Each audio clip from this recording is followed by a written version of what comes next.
আজকে আমরা আগের দিন আমরা পড়েছিলাম এগ্রিকালচারের সম্বন্ধে। ঠিক আছে, আজকে আমরা জানবো ইন্ডাস্ট্রির সম্পর্কে। তার আগে তোমাদের আমি আগের দিনও বলেছিলাম যে আমরা দৈনন্দিন জীবনে মানুষেরা বিভিন্ন ধরনের কর্মকাণ্ডের সঙ্গে যুক্ত রয়েছে। কি কি কর্মকাণ্ড? না, কেউ কৃষিকাজের সঙ্গে যুক্ত রয়েছে, কেউ পশুপালনের সঙ্গে যুক্ত রয়েছে, কেউ ডাক্তার, কেউ উকিল, কেউ ব্যারিস্টার, কেউ আমাদের মতো শিক্ষক, বা যে যার নিজেদের একটা পেশা রয়েছে। ঠিক আছে, কেউ দেখা যাবে কোনো একটা কোম্পানির সিও। ঠিক আছে, বা অ্যামাজন কোম্পানির বা বড় বড় কোম্পানির এক একটা তারা ওনার হিসেবে সেখানে বসে আছে।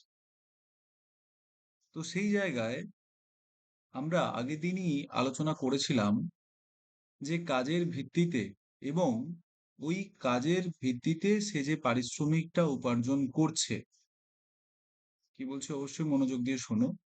সেই কাজের ভিত্তিতে সে যে পারিশ্রমিকটা উপার্জন করছে, তার বিনিময়ে আমরা এই কাজকে বা কাজের যে ধরন সেটা দেখে বা তার পারিশ্রমিকের ধরন দেখে আমরা তাকে কয়েকটা ভাগে ভাগ করেছিলাম। ঠিক আছে, সেই ভাগগুলো কি কি? না, ভাগগুলো ছিল একটা প্রাইমারি, তাই না, একটা সেকেন্ডারি, একটা টার্সিয়ারি, একটা কোয়াটারনারি, এই সমস্ত করে আমরা কিন্তু ভাগ করেছি, তাই না? তো এই প্রাইমারি সেক্টরের মধ্যে কি কি পড়েছিলাম আমরা? এগ্রিকালচার, যেটা আমরা আগের দিন আলোচনা করেছি, যেখানে মানুষরা বেশিরভাগ কার সঙ্গে যুক্ত ছিল? না, বেশিরভাগ মানুষ যুক্ত ছিল র অ্যান্ড মেটেরিয়ালস অর্থাৎ কাঁচামাল উৎপাদনে বেশি মানুষ নিযুক্ত ছিল। ঠিক আছে, তো যেখানে আমরা বিভিন্ন উদাহরণ দিয়ে ওই আমরা এগ্রিকালচারটাকে ডিফাইন করেছিলাম, যেখানে আমরা দেখেছিলাম যে এগ্রিকালচারের কতগুলো টাইপ রয়েছে, তার ভাগ কি কি, এবং কোন কোন বিষয়গুলো এগ্রিকালচারের মধ্যে পড়ছে। হ্যাঁ, সাবসিস্টেন্স এগ্রিকালচার কোনটা, শিফটিং এগ্রিকালচার কোনটা, কোনটা আবার হচ্ছে কমার্শিয়াল এগ্রিকালচার, সেই সমস্ত বিষয় নিয়ে আমরা কিন্তু আগের দিন আলোচনা করেছিলাম। কি করেছিলাম? তো তো আজকে আমরা যতগুলো আমরা সেক্টর আলোচনা করলাম, ঠিক আছে, কি সেক্টর আলোচনা করেছিলাম আগের দিন? না, প্রাইমারিটা আলোচনা করেছি। এর পরের ধাপে যখন আমরা যাব, সেটা হয়ে যাবে কি সেকেন্ডারি সেক্টর। ঠিক আছে, সেকেন্ডারি সেক্টর বলতে কি বোঝাচ্ছে? যদি আমরা বাংলায় এটাকে লিখি, এটা হয়ে যাবে প্রাথমিক প্রাথমিক শ্রেণীর অর্থনৈতিক কার্যকলাপ।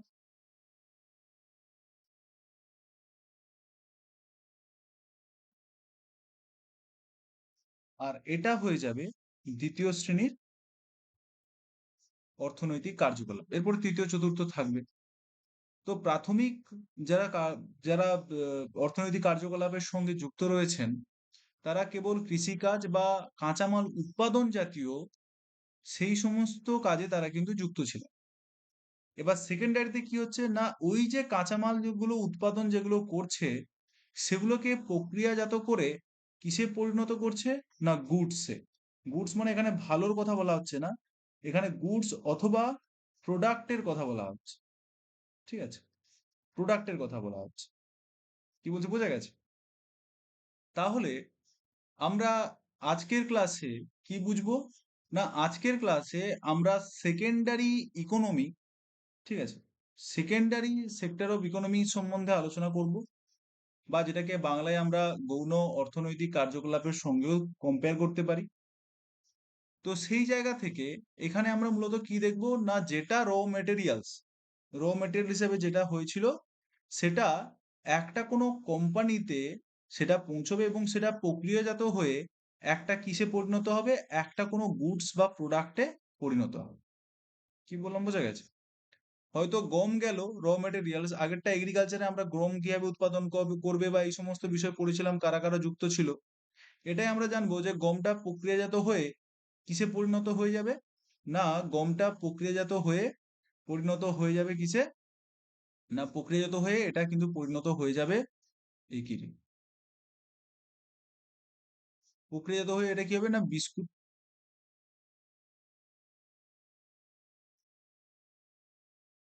প্রক্রিয়াজাত হয়ে এটা হয়তো বিস্কুট, অথবা আমরা পাউরুটি বা বিভিন্ন যে সমস্ত আহ মানে প্রোডাক্ট করা যায় গম দিয়ে, সেগুলো আমরা উৎপাদন করলাম। এবার সেদিক থেকে গমটা যদি আগে মানে 1 কিলো যদি আমরা দেখি, 1 কেজির দাম যা ছিল গমের, কিন্তু সেটা প্রক্রিয়াজাত হয়ে যখন ওটা পাউরুটি বা কোনো একটা বিস্কুটে পরিণত হয়ে যাচ্ছে, তার থেকে অনেক কম পরিমাণে, মানে কম অ্যামাউন্ট গ্রামে, তাকে আমরা হয়তো বেশি টাকা দিয়ে কিনছি। মানে 1 কেজি গম হয়তো আমরা কিনেছিলাম হয়তো ধরো 30 টাকা দিয়ে, এবার 1 কেজি পাউরুটি কিনতে কিন্তু আর 30 টাকা আমরা আর দিচ্ছি না, তার থেকে আরো বেশি দিচ্ছি হয়তো। ঠিক আছে, দেখা যাবে 70 টাকা আমরা দিচ্ছি, পে করছি। ঠিক আছে, তাহলে এটা কিসের জন্য হলো, না এটা পার্টিকুলারলি এই ইন্ডাস্ট্রিজের মাধ্যমে তার যে রূপটা ছিল, কাঁচামালটাকে চেঞ্জ করে আমরা কি করলাম, না একটা কোনো প্রোডাক্টে তাকে রূপান্তরিত করলাম। ঠিক আছে, তো এই ইন্ডাস্ট্রিটা কি, এই ইন্ডাস্ট্রির ভাগ রয়েছে কিনা, যেভাবে আগের দিন আমরা এগ্রিকালচারে জেনেছিলাম, সেই সমস্ত বিষয় নিয়ে আজকের ক্লাসে আমি আলোচনা করব। ঠিক আছে, এতটুকু যা বললাম সবাইকে বুঝতে পেরেছো? একটু রেসপন্স করে জানাও। এতক্ষণ যতটা আলোচনা হলো সেটা কি সবাই বুঝতে পারলে? হ্যাঁ স্যার। ওকে, তাহলে প্রথমে দেখো, আমরা একটা তোমাদের সামনে ছবি এঁকেছি। ঠিক আছে, আমরা একটা ছবি দেখতে পাচ্ছি, যেখানে দেখতে পাচ্ছি এইখানে খাতা রয়েছে, আর এখানে কিছু ওই খাতাতে আমরা যেভাবে ওয়ার্ক করি বা লিখি সেই জিনিসটা দেওয়া রয়েছে। তাহলে তোমরা যদি ক্লাসমেট কোম্পানির এই একটা খাতা যদি তোমরা কিনতে যাও, তোমরা কত টাকা পে করবে? হয়তো দেখা যাবে 60 টাকা নেয়, বা কোনো কোনো জায়গায় হয়তো 80 টাকা, কোনো কোনো জায়গায় একটু বেশি ভলিউম হলে 120 টাকার উপরেও কিন্তু আমরা এগুলো প্রাইস দিয়ে কিনি। ঠিক আছে, আমরা কিনি তো। তাহলে এইরকম একটা সুন্দর প্রোডাক্ট, এরকম একটা সুন্দর প্রোডাক্ট যখন হচ্ছে তৈরি হচ্ছিল, বা এখন এটা 1 কিলো দামে বা কেজি দামে বলো বা পার পিস অনুযায়ী যে দামটায় আমরা কিনছি, তাহলে এটা কি করে প্রস্তুত হলো বা কোথা থেকে তৈরি হলো? তাহলে এই কাগজটা তৈরি করার জন্য, এই কাগজটা তৈরি করার জন্য কোনো তো র মেটেরিয়ালস কাজ হয়েছে, কোনো তো র মেটেরিয়ালস লেগেছে, মানে কাঁচামাল হিসেবে কিছু না কিছু তো লেগেছে। কি বলছি বুঝতে পেরেছো? সেই কাঁচামালটা কি, না সেই কাঁচামালটা হচ্ছে উড পাল্প। এই দেখো, এই যে সাদা সাদা জিনিসটা দেখতে পাচ্ছ, এবার এটা কোথা থেকে তৈরি হচ্ছে, না যেমন বাঁশ গাছ, ঠিক আছে, বাঁশ অথবা পাইন, ঠিক আছে, বা অন্যান্য যে সমস্ত গাছ রয়েছে, সেই গাছের গুঁড়িগুলোকে পিষে সেগুলোকে জল বের করে সেটাকে কি করা হয়, না আস্তে আস্তে এরকম পাল্পে রূপান্তরিত করা। কি বলছি বুঝতে পেরেছো? মানে মন্ড বলা হয় আর কি। কাগজের মন্ডতে রূপান্তরিত করা। এই প্রসেসটা কেমন হচ্ছে, না এই প্রসেসটাই দেখো, যেই গাছটা থেকে তোমার হচ্ছে এই পাল্পটা তৈরি করা হবে, তাকে প্রথমে ছোট ছোট টুকরোতে ভাগ করছে। এবার সেটাকে কি করা হচ্ছে, না সেটাকে কুকিং করা হচ্ছে কিসে, না একটা হাই প্রেসার হাই টেম্পারেচার এবং হাই এনওএইচ বা NO2S, এই সমস্ত দিয়ে বা ব্ল্যাক লিকুইড দিয়ে এই সমস্ত কিছু প্রক্রিয়াজাত করে এইরকম মন্ডতে পরিণত করছে। এটা সেটা তখন হার্ড থাকছে বা শক্ত থাকছে। এবার সেইটাকে ওয়াশিং করে ব্লিচিং করে সেটাকে আবার একটা হোয়াইট হোয়াইট কালারে রূপান্তরিত করে সেটাকে একটা হোয়াইট, মানে ব্যাপারটা করা হচ্ছে। তাহলে সে এবার ওটা কাজে লাগিয়ে পরবর্তীকালে আমরা একটা ইন্ডাস্ট্রির মাধ্যমে এই পাল্পটাকে একটা এরকম একটা খাতাতে বা এক্সারসাইজ বুকে আমরা কিন্তু কনভার্ট করলাম। তাহলে এখানে একটা দেখার বিষয় আছে, তাহলে এখানটায় র মেটেরিয়ালসটা কি হিসাবে কাজ হচ্ছে? উডটা। কি বলছি বুঝতে পেরেছো? তাহলে র মেটেরিয়াল হিসেবে আমরা এই উডটাকে কাজে করছি, বা উড হতে পারে, বাঁশ হতে পারে, বাঁশ গাছ, বাম্বো। ঠিক আছে, এই যে বাম্বো, বাম্বো মানে বাঁশ, সেই বাঁশ গাছের গুঁড়ি দিয়েও তৈরি হয়। তাহলে যারা ধরো এই বাঁশ উৎপাদন করছে, তারা তো শুধু ওই বাঁশটা উৎপাদন করছে, এবার সেইটাই ধরো এখানে এসে প্রক্রিয়াজাত হয়ে একটা প্রোডাক্টে রূপান্তরিত হচ্ছে। তাহলে সেকেন্ডারি ইকোনমিক অ্যাক্টিভিটিটা কি, না বলা হচ্ছে দেখো, secondary activity or manufacturing change. মানে সেকেন্ডারি অ্যাক্টিভিটিটা বলতে কি বোঝা যাচ্ছে, না কোনো একটা জিনিসের ফরমেশন আমি চেঞ্জ করলাম। যেমন র ফর্মে এটা ছিল হচ্ছে কি, না এটা একটা ছিল কাঠ, এবার সেই কাঠটাকে চেঞ্জ হয়ে গিয়ে ওটাকে আমি কনভার্ট করে দিলাম কিসে, না খাতাতে, ঠিক আছে, বা পেপার। ঠিক আছে, একটা পেপারে আমি কিন্তু এটাকে কনভার্ট করে দিলাম। তাহলে এই যে ম্যানুফ্যাকচারিং চেঞ্জ করে তাকে আমি কি করলাম, না একটা নতুন প্রোডাক্টে রূপান্তরিত করলাম। এবার যেই প্রোডাক্টটা আমি তৈরি করলাম, আগে যে কাঠের যেটা দাম ছিল সেই কাঠের দামের থেকে এই জিনিসটার ভ্যালুটা, ঠিক আছে, এই জিনিসের ভ্যালু অনেকটাই বেড়ে গেল। কি বললাম, বোঝা গেছে? যেমন কেএফসিতে যে চিকেনটা গিয়ে রান্না হচ্ছে, সে রান্না হয়ে গিয়ে কেএফসির একটা ছোট্ট বাকেটে যদি আমি পপকর্ন নিই, সেই পপকর্নের দামটা দাঁড়াচ্ছে 179 টাকা। ঠিক আছে, মিডল পপকর্নের দামটা মনে হয় এরকমই হবে বা ছোটটা হবে, যাই হোক না কেন। কিন্তু ওই কেএফসি যখন ওই মানে পপকর্নটা বানানোর জন্য যে চিকেনটা কালেক্ট করছে, সে কিন্তু চিকেনটা খুবই চিপ প্রাইসে কিনছে। হতে পারে তারা কিলোতে 120 টাকা বা এইভাবে কিনছে, কিন্তু তোমাকে যে পপকর্নটা দিচ্ছে, এখানে এক 1 কেজি কিনছে 120 টাকা দিয়ে, কিন্তু তোমাকে যেটা অ্যামাউন্টটা দিচ্ছে সেটা দেখা যাবে হার্ডলি 75 গ্রাম, বা আমি ধরলাম 100 গ্রাম হয়তো দিচ্ছে, কিন্তু 100 গ্রামের তোমার দাম সেটা নিয়ে নিচ্ছে কত, 179 বা 180 টাকা। কি বললাম, বোঝা গেছে? তাহলে প্রোডাক্টের পুরো ভ্যালুয়েশন পুরো চেঞ্জ হয়ে গেল। কি বললাম, বোঝা গেছে? যেমন যদি আলু আমরা কিনি, আলু হয়তো বাজারে কিলো হচ্ছে তোমার 20 টাকা, আমি যদি ধরি, চপ হয়ে যাওয়ার পরে সেটার কিন্তু দাম হয়ে যাচ্ছে, পার পিস চপের দাম দাঁড়াচ্ছে কত, না 10 টাকা করে। ঠিক আছে, কতটুকু আলু লাগবে? তাহলে সেই যে র মেটেরিয়াল যে আলু উৎপাদন করলো এবং যে চপ শিল্প হতে সাথে চপ করছে, সেই জিনিসটা যে রূপান্তরিত হয়ে গেল, সেটাকেই আমরা শিল্প বলছি। ঠিক আছে, আমাদের অনেক মাননীয় আমাদের মুখ্যমন্ত্রী অনেক সময় এই শিল্পের কথা কিন্তু আমাদের অনেকবার স্মরণ করিয়েছেন।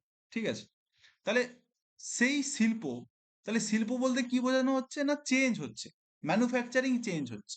ঠিক আছে, সেই ম্যানুফ্যাকচারিং চেঞ্জ হয়ে তার যে ভ্যালুয়েশনটা বাড়লো এবং তার বিনিময়ে যে একটা ইকোনমি অ্যাক্টিভিটি পরিচালনা হচ্ছে, তখন তাকেই আমরা কি বলছি, সেকেন্ডারি অ্যাক্টিভিটি। একটু উদাহরণের সাহায্যে জিনিসটাকে বুঝি। যেমন পেপার, পেপারটা কোথা দ্বারা তৈরি হচ্ছে, না পাল্পের দ্বারা। পাল্প মানে দেখালাম তোমায় কিছুক্ষণ আগে, এই যে পাল্প, এই পাল্পের দ্বারা, এই পাল্প থেকে তৈরি হচ্ছে পেপারটা। বা আমরা যে জামাটা পরি, সে জামাটা কোথা থেকে উৎপন্ন হচ্ছে, না কটন থেকে। ঠিক আছে, জামাটা কোথা থেকে উৎপন্ন হচ্ছে, না কটন থেকে। কটন বা তুলা জাতীয় জিনিস, সেই তুলোর থেকে সেটাকে তাকে ম্যানুফ্যাকচারিং করে সুতোতে রূপান্তরিত করা হয়। সেই সুতো দিয়ে আমাদের কি করা হয়, না কাপড় তৈরি করা হয়। তাহলে সেই কটন থেকে যখন আমি কাপড়ে আমি কনভার্ট করলাম, তাহলে তার কি হলো, তার ভ্যালুটা চেঞ্জ হলো, তার ভ্যালুটা অ্যাড হলো। ঠিক আছে, তাহলে তার জিনিসটার দামটা কিন্তু চেঞ্জ হয়ে গেল। তাহলে কার ফলে হলো, না এটা ম্যানুফ্যাকচারিং এর ফলে হলো। কি বললাম, বোঝা গেছে? সেটাকে আমি আরো প্রক্রিয়াজাতকরণ করলাম, তার কারণেই সেই জিনিসটা চেঞ্জ হলো। যদি মদ্দা কথা বলতে হয়, প্রাইমারি অ্যাক্টিভিটি বলতে আমরা কি বুঝি, না প্রাইমারি অ্যাক্টিভিটি বলতে আমরা এই জিনিসটা বুঝি যে কৃষিকাজ বা এগ্রিকালচার পার্টটা। আর যদি সেকেন্ডারি অ্যাক্টিভিটি যদি আমরা বুঝি, তাহলে সেটা হয়ে যাবে কি আমাদের ইন্ডাস্ট্রিজ পার্টটা। ঠিক আছে, বা শিল্প, যে শিল্প জিনিসটা আছে, সেই শিল্পের পার্টটাকে আমরা কিন্তু এই সেকেন্ডারি অ্যাক্টিভিটির মধ্যে ডিনোট করতে পারি। তাহলে এতটুকু আমি যা বললাম, সবাই কি বুঝতে পারলে? হ্যাঁ স্যার। বাকিরা? হ্যাঁ স্যার। ওকে, চলো এবারে আমরা জানবো যে ইন্ডাস্ট্রি কাকে বলছে। ঠিক আছে, industry refers to an economic activity. এটা কেন ইকোনমিক অ্যাক্টিভিটি বলা হয়েছে, কারণ এর ফলে কিন্তু একটা ভ্যালু অ্যাড হচ্ছে এবং ওই ভ্যালুটা একটা অর্থনীতিকে পরিচালনা করছে। ঠিক আছে, কারণ ওই উৎপাদিত যে পদার্থ আছে সেটা বাজারে বিক্রি হবে, সেখান থেকে কিছু ইনকাম হবে, তাহলে এটা কি একটা অর্থনীতির সঙ্গে সরাসরিভাবে সংযুক্ত। তাহলে industry to an economic activity, ইন্ডাস্ট্রিটা হচ্ছে এমন একটা economic activity that is concern with production of goods. তাহলে সেটার মূল কাজটা হচ্ছে কি, না প্রোডাকশন অফ গুডস, মানে কোনো একটা মানে প্রোডাক্ট, আমি কোনো একটা গুডস হচ্ছে উৎপাদন করছি। এক্সট্রাকশন কার মাধ্যমে করছি, না মিনারেলস, যে মিনারেলস আমরা পড়েছিলাম খনি থেকে উত্তোলন করতে হয়। অর প্রভিশন অফ সার্ভিস, হয়তো কোনো সার্ভিস প্রদানের মাধ্যমে সেটা আমি যেটা করছি। অর্থাৎ কি বোঝাচ্ছে, যদি আমি মোদ্দা কথায় বোঝাই, যে ইন্ডাস্ট্রিটা হচ্ছে আমাদের যে সার্ভিসটা হয়তো প্রদান করা হচ্ছে, যে সার্ভিসটা হয়তো আমাদের পরিষেবাটা দেওয়া হচ্ছে,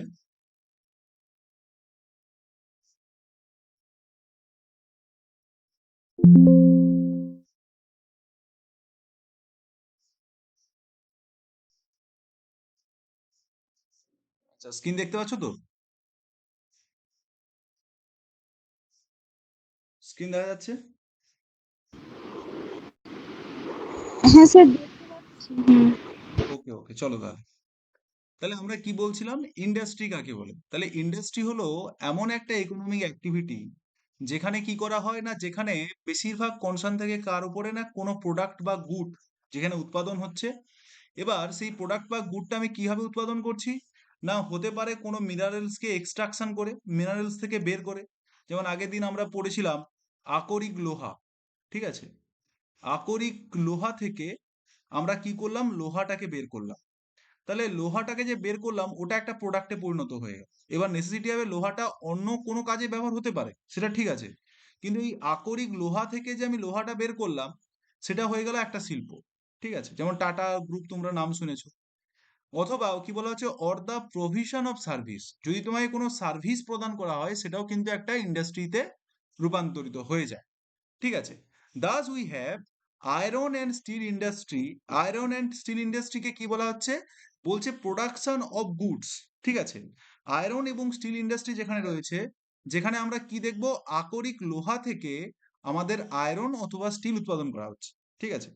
আবার দেখো কোল মাইনিং বলা হয়েছে, মানে আমরা যে এই যে কি উৎপাদন করি, ধরো এই যে কয়লা, ঠিক আছে, এই কয়লাটা যেভাবে মাইনিং করে আমরা কয়লাটাকে বের করছি এবং কয়লাটাকে একটা প্রোডাক্ট হিসেবে বিক্রি করছি, তাহলে সেটাও কিন্তু একটা ওয়ান টাইপ অফ ইন্ডাস্ট্রি।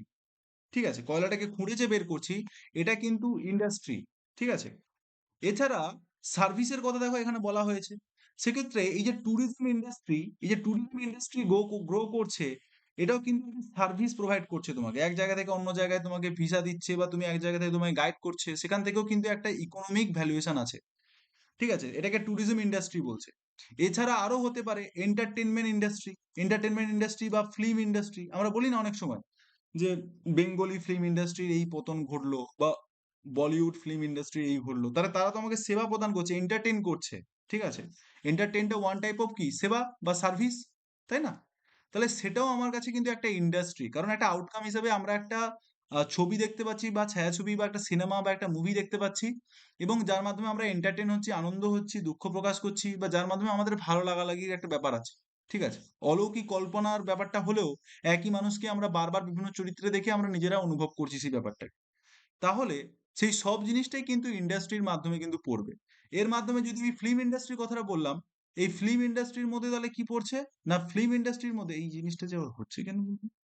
এই যে ফিল্ম ইন্ডাস্ট্রির মধ্যে তাহলে কি হচ্ছে, না ফিল্ম ইন্ডাস্ট্রির মধ্যে আমরা দেখতে পাচ্ছি যে কিছুজন ব্যক্তি তারা কিন্তু একত্রিত হয়ে একটা ভিডিও বানালো। এবার সেই ভিডিওটা বিভিন্ন প্রেক্ষাগৃহে বা সিনেমা গৃহে তোমরা দেখতে গেলে কিছু টাকার বিনিময়ে, হয়তো পার টিকিট ৩০০ টাকা দিয়ে।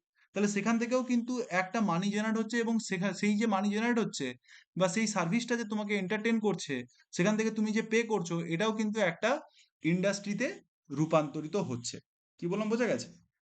এই স্লাইড থেকে কোনো প্রশ্ন আছে?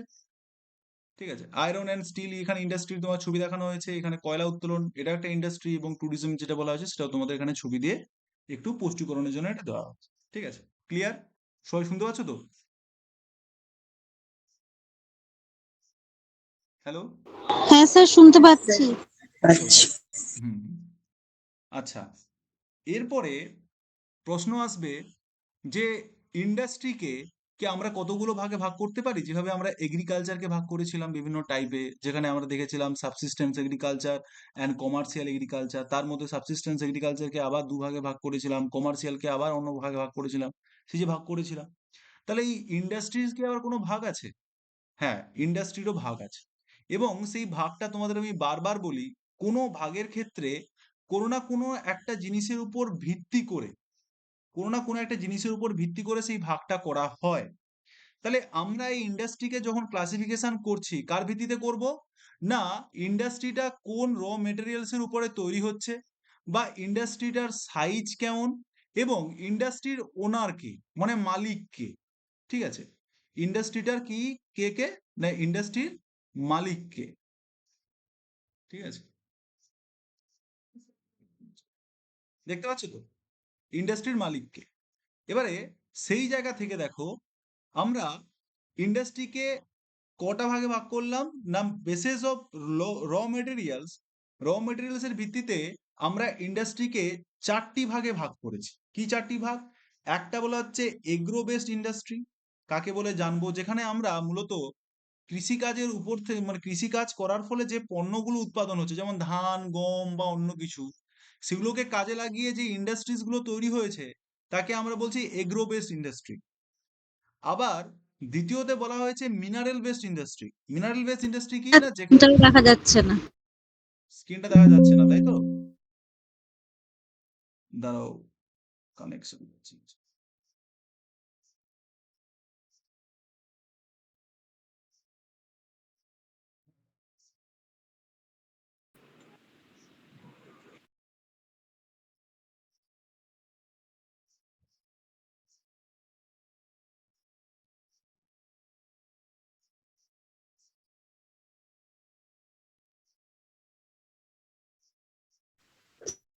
আচ্ছা, শুনতে পাচ্ছি না ভালো করে। আমি বলিনি কিছুই, দাঁড়াও আমি নেটওয়ার্কটা চেঞ্জ করছি।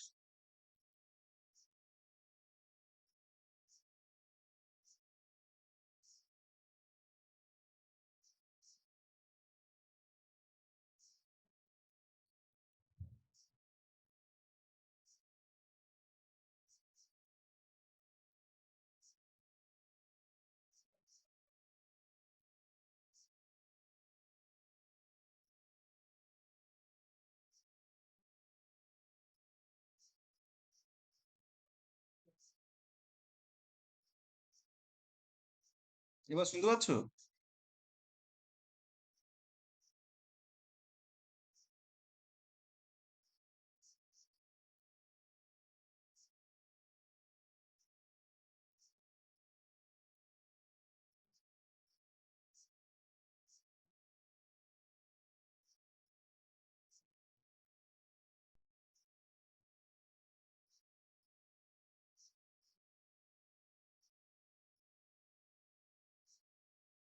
আচ্ছা, দেখতে পাচ্ছ? হ্যাঁ স্যার। তাহলে আমরা আলোচনা করছিলাম যে ইন্ডাস্ট্রিকে আমরা কয়েকটা ভাগে ভাগ করেছি, এবং সেই ভাগ করার পিছনে আমরা কোনো না কোনো একটা জিনিসের উপর ভিত্তি করে কাউকে না কাউকে ভাগ করে থাকি, ঠিক আছে? তো এই ইন্ডাস্ট্রিকে আমরা যদি র মেটেরিয়ালস এর উপর ভিত্তি করে ভাগ করি, তাহলে আমরা এর চারটি ভাগ পাবো। একটা হচ্ছে এগ্রো বেসড ইন্ডাস্ট্রি, একটা হচ্ছে মিনারেল বেসড ইন্ডাস্ট্রি, একটা হচ্ছে ম্যারাইন বেসড ইন্ডাস্ট্রি, একটা হচ্ছে forest based industry. Agro based বলতে বোঝাচ্ছে যেখানে এগ্রিকালচারাল জিনিসপত্র নিয়ে যে ইন্ডাস্ট্রিটা তৈরি হচ্ছে, এগ্রিকালচারাল ফুড, মানে যে সমস্ত র মেটেরিয়ালস গুলো আছে সেগুলোকে কাজে লাগিয়ে যে ইন্ডাস্ট্রি তৈরি হয়েছে। মিনারেল বলতে বুঝতে পারছো যে মাটির নিচে যে সমস্ত মিনারেলস গুলো আছে সেগুলো বের করে যে ইন্ডাস্ট্রিটা চলছে তাকে বলা হচ্ছে মিনারেল বেসড ইন্ডাস্ট্রি। আর এখানে বলা হচ্ছে দেখো ম্যারাইন, ম্যারাইন বলতে এখানে বোঝা হচ্ছে সামুদ্রিক, ঠিক আছে? সামুদ্রিক, সামুদ্রিক অঞ্চলে যে সমস্ত র মেটেরিয়ালস গুলো পাচ্ছি, র মেটেরিয়ালস মানে কি, ধরো মাছ পাচ্ছি, বা সমুদ্রে অনেক নিচে হয়তো অনেক সময় খনিজ পদার্থ পাওয়া যায়, মিনারেলস পাওয়া যায়, সেই সমস্ত গুলোকে কাজে লাগিয়ে যে ইন্ডাস্ট্রি তৈরি হয়েছে সেটাকে ম্যারাইন বেসড ইন্ডাস্ট্রি বলছে। আরেকটা হচ্ছে ফরেস্ট বেসড ইন্ডাস্ট্রি, যে সমস্ত অঞ্চলে তুমি দেখবে গাছ আছে সেই গাছপালাগুলোকে নিয়ে ফার্নিচার এই সমস্ত জিনিস কিন্তু তৈরি হয়, ঠিক আছে? তাহলে এই ফার্নিচার বেসড যে সমস্ত ইন্ডাস্ট্রিটা থাকছে তখন তাকে আমরা কি বলছি, ফরেস্ট বেসড ইন্ডাস্ট্রি। এরপরে যদি আমরা সাইজের ভিত্তিতে ভাগ করি, সাইজের ভিত্তিতে ভাগ করতে গেলে যদি আমরা ভাগে ভাগ করছি না, দুটো ভাগে ভাগ করছি। একটা হচ্ছে স্মল স্কেল ইন্ডাস্ট্রি, মানে তার আয়তনের দিক থেকে ইন্ডাস্ট্রির পরিমাণটা ছোট হবে। আর একটা হচ্ছে কি না, লার্জ স্কেল বেস ইন্ডাস্ট্রি, মানে যেটা বড় এলাকা জুড়ে যে অবস্থান করবে তখন তাকে লার্জ স্কেল বেস ইন্ডাস্ট্রি বলছে। এরপরে যদি ওনারশিপ বা মালিকানার দিক থেকে, যদি ভাগ করে থাকি, তাহলে একটা হবে প্রাইভেট সেক্টর ইন্ডাস্ট্রি, মানে যেখানে ওনার একজন থাকবে। তারপরে বলা হচ্ছে জয়েন্ট সেক্টর ইন্ডাস্ট্রি, যেখানে একের অধিক মানুষ জয়েন হয়ে, মানে দুটো শেয়ার বা গভর্নমেন্টের সঙ্গে কোনো প্রাইভেট কোম্পানি টাই আপ করে যে ইন্ডাস্ট্রিটা তৈরি করছে সেটাকে জয়েন্ট বেস ইন্ডাস্ট্রি বলছে।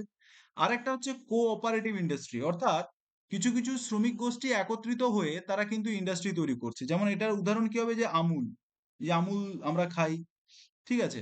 বা সুদ, সুদ বলে একটা তোমাদের কোম্পানি আছে, সেই কোম্পানি থেকে আমরা দুধ বা বিভিন্ন ভ্যারাইটিস জিনিসগুলো পাই, সেগুলো আমরা কিন্তু এবারে ধাপে ধাপে আলোচনা করব। তাহলে বেসড অন র মেটেরিয়ালস এর উপর ভিত্তি করে আমরা প্রথম ভাগটা যেটা দেখলাম সেটা হচ্ছে এগ্রো বেস ইন্ডাস্ট্রি। তাহলে এগ্রো বেস ইন্ডাস্ট্রিটা কাকে বলছে না, যেখানে ইউজ প্ল্যান্ট মানে গাছপালা আমরা ব্যবহার করছি, সঙ্গে সঙ্গে কি না অ্যানিম্যাল বেস প্রোডাক্ট বা অ্যানিম্যাল থেকে যে সমস্ত আমরা জিনিস পাচ্ছি সেগুলোকে কি করছি না সেগুলো ইন্ডাস্ট্রির মাধ্যমে সেগুলোকে আমরা প্রোডাক্টে রূপান্তরিত করছি। ঠিক আছে, তাহলে অ্যানিম্যাল এবং প্ল্যান্ট থেকে যে সমস্ত র মেটেরিয়ালস গুলো পাচ্ছি এবং সেখান থেকে যে আমরা প্রোডাক্টটা উৎপন্ন করছি তাকেই আমরা কি বলছি এগ্রো বেস ইন্ডাস্ট্রি। যেমন কি, যেমন বলা হচ্ছে দেখো ফুড প্রসেসিং।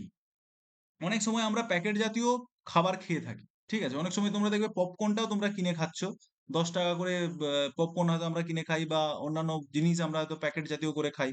সেই যে প্যাকেট জাতীয় করে তোমাকে বিক্রি করছে, সেই যে ফুড প্রসেসিং বা কোনো একটা রান্না করে তুমি যখন সেটা খাচ্ছ, তাহলে সেটা হয়ে গেল সেই ফুড প্রসেসিং ইন্ডাস্ট্রির মধ্যে। তাহলে সেটা যাচ্ছে কার আন্ডারে, না সেটা যাচ্ছে এগ্রো বেসড ইন্ডাস্ট্রির মধ্যে। এছাড়া কি, না এছাড়া ভেজিটেবল অয়েল, যে সময় সর্ষের তেল বা অন্যান্য তেল যেগুলো রয়েছে। কটন ইন্ডাস্ট্রি, কটন ইন্ডাস্ট্রি বলতে যেখানে আমরা বুঝতে পারছি যে তুলা চাষ করা হয়, সেই তুলো চাষ করে যে সমস্ত ফাইবার গুলো তৈরি হচ্ছে সেই সমস্ত ইন্ডাস্ট্রি বলা হয়েছে। এছাড়া বলা হচ্ছে ডেয়ারি প্রোডাক্ট মানে দুগ্ধ জাতীয় যে সমস্ত পদার্থগুলো এগুলো রয়েছে এগুলো সরাসরি আমরা পশুর থেকে পাচ্ছি। ঠিক আছে, গরুর থেকে বা এর থেকে। এছাড়া লেদার ইন্ডাস্ট্রি, ঠিক আছে, মানে চামড়া জাতীয় যে সমস্ত জিনিসকে কাজে লাগিয়ে যে সমস্ত ইন্ডাস্ট্রিজ গুলো তৈরি হয়েছে, এগুলো সবগুলোই কিন্তু আমাদের এগ্রো বেস ইন্ডাস্ট্রি। ঠিক আছে, এই এগ্রো বেস ইন্ডাস্ট্রিটা কি বোঝা গেছে বা শুনতে পাচ্ছ তো, ক্লিয়ার তো সব? হ্যাঁ স্যার, শুনতে পাচ্ছি, স্ক্রিনে দেখা যাচ্ছে। ঠিক আছে, তাহলে বেশ, আমরা তাহলে নেক্সট চেঞ্জ করছি।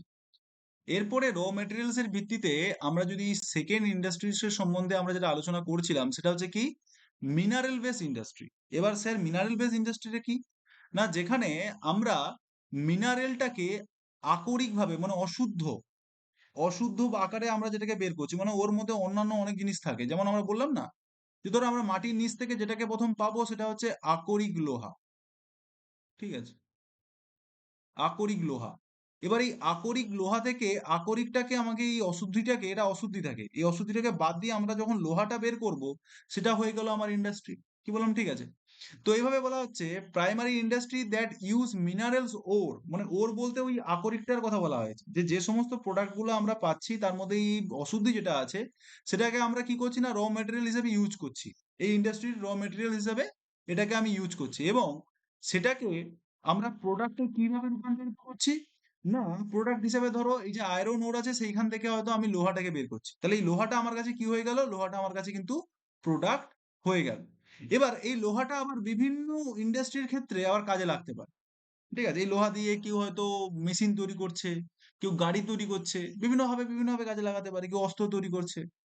যেমন এখানে বলা হয়েছে, উদাহরণ দিয়েও তোমাদের এখানে দেখো বোঝানো হয়েছে যে আয়রন মেড ফ্রম আয়রন ওর, এই যে আকরিক লোহা থেকে আমরা কিন্তু লোহাটা পাচ্ছি।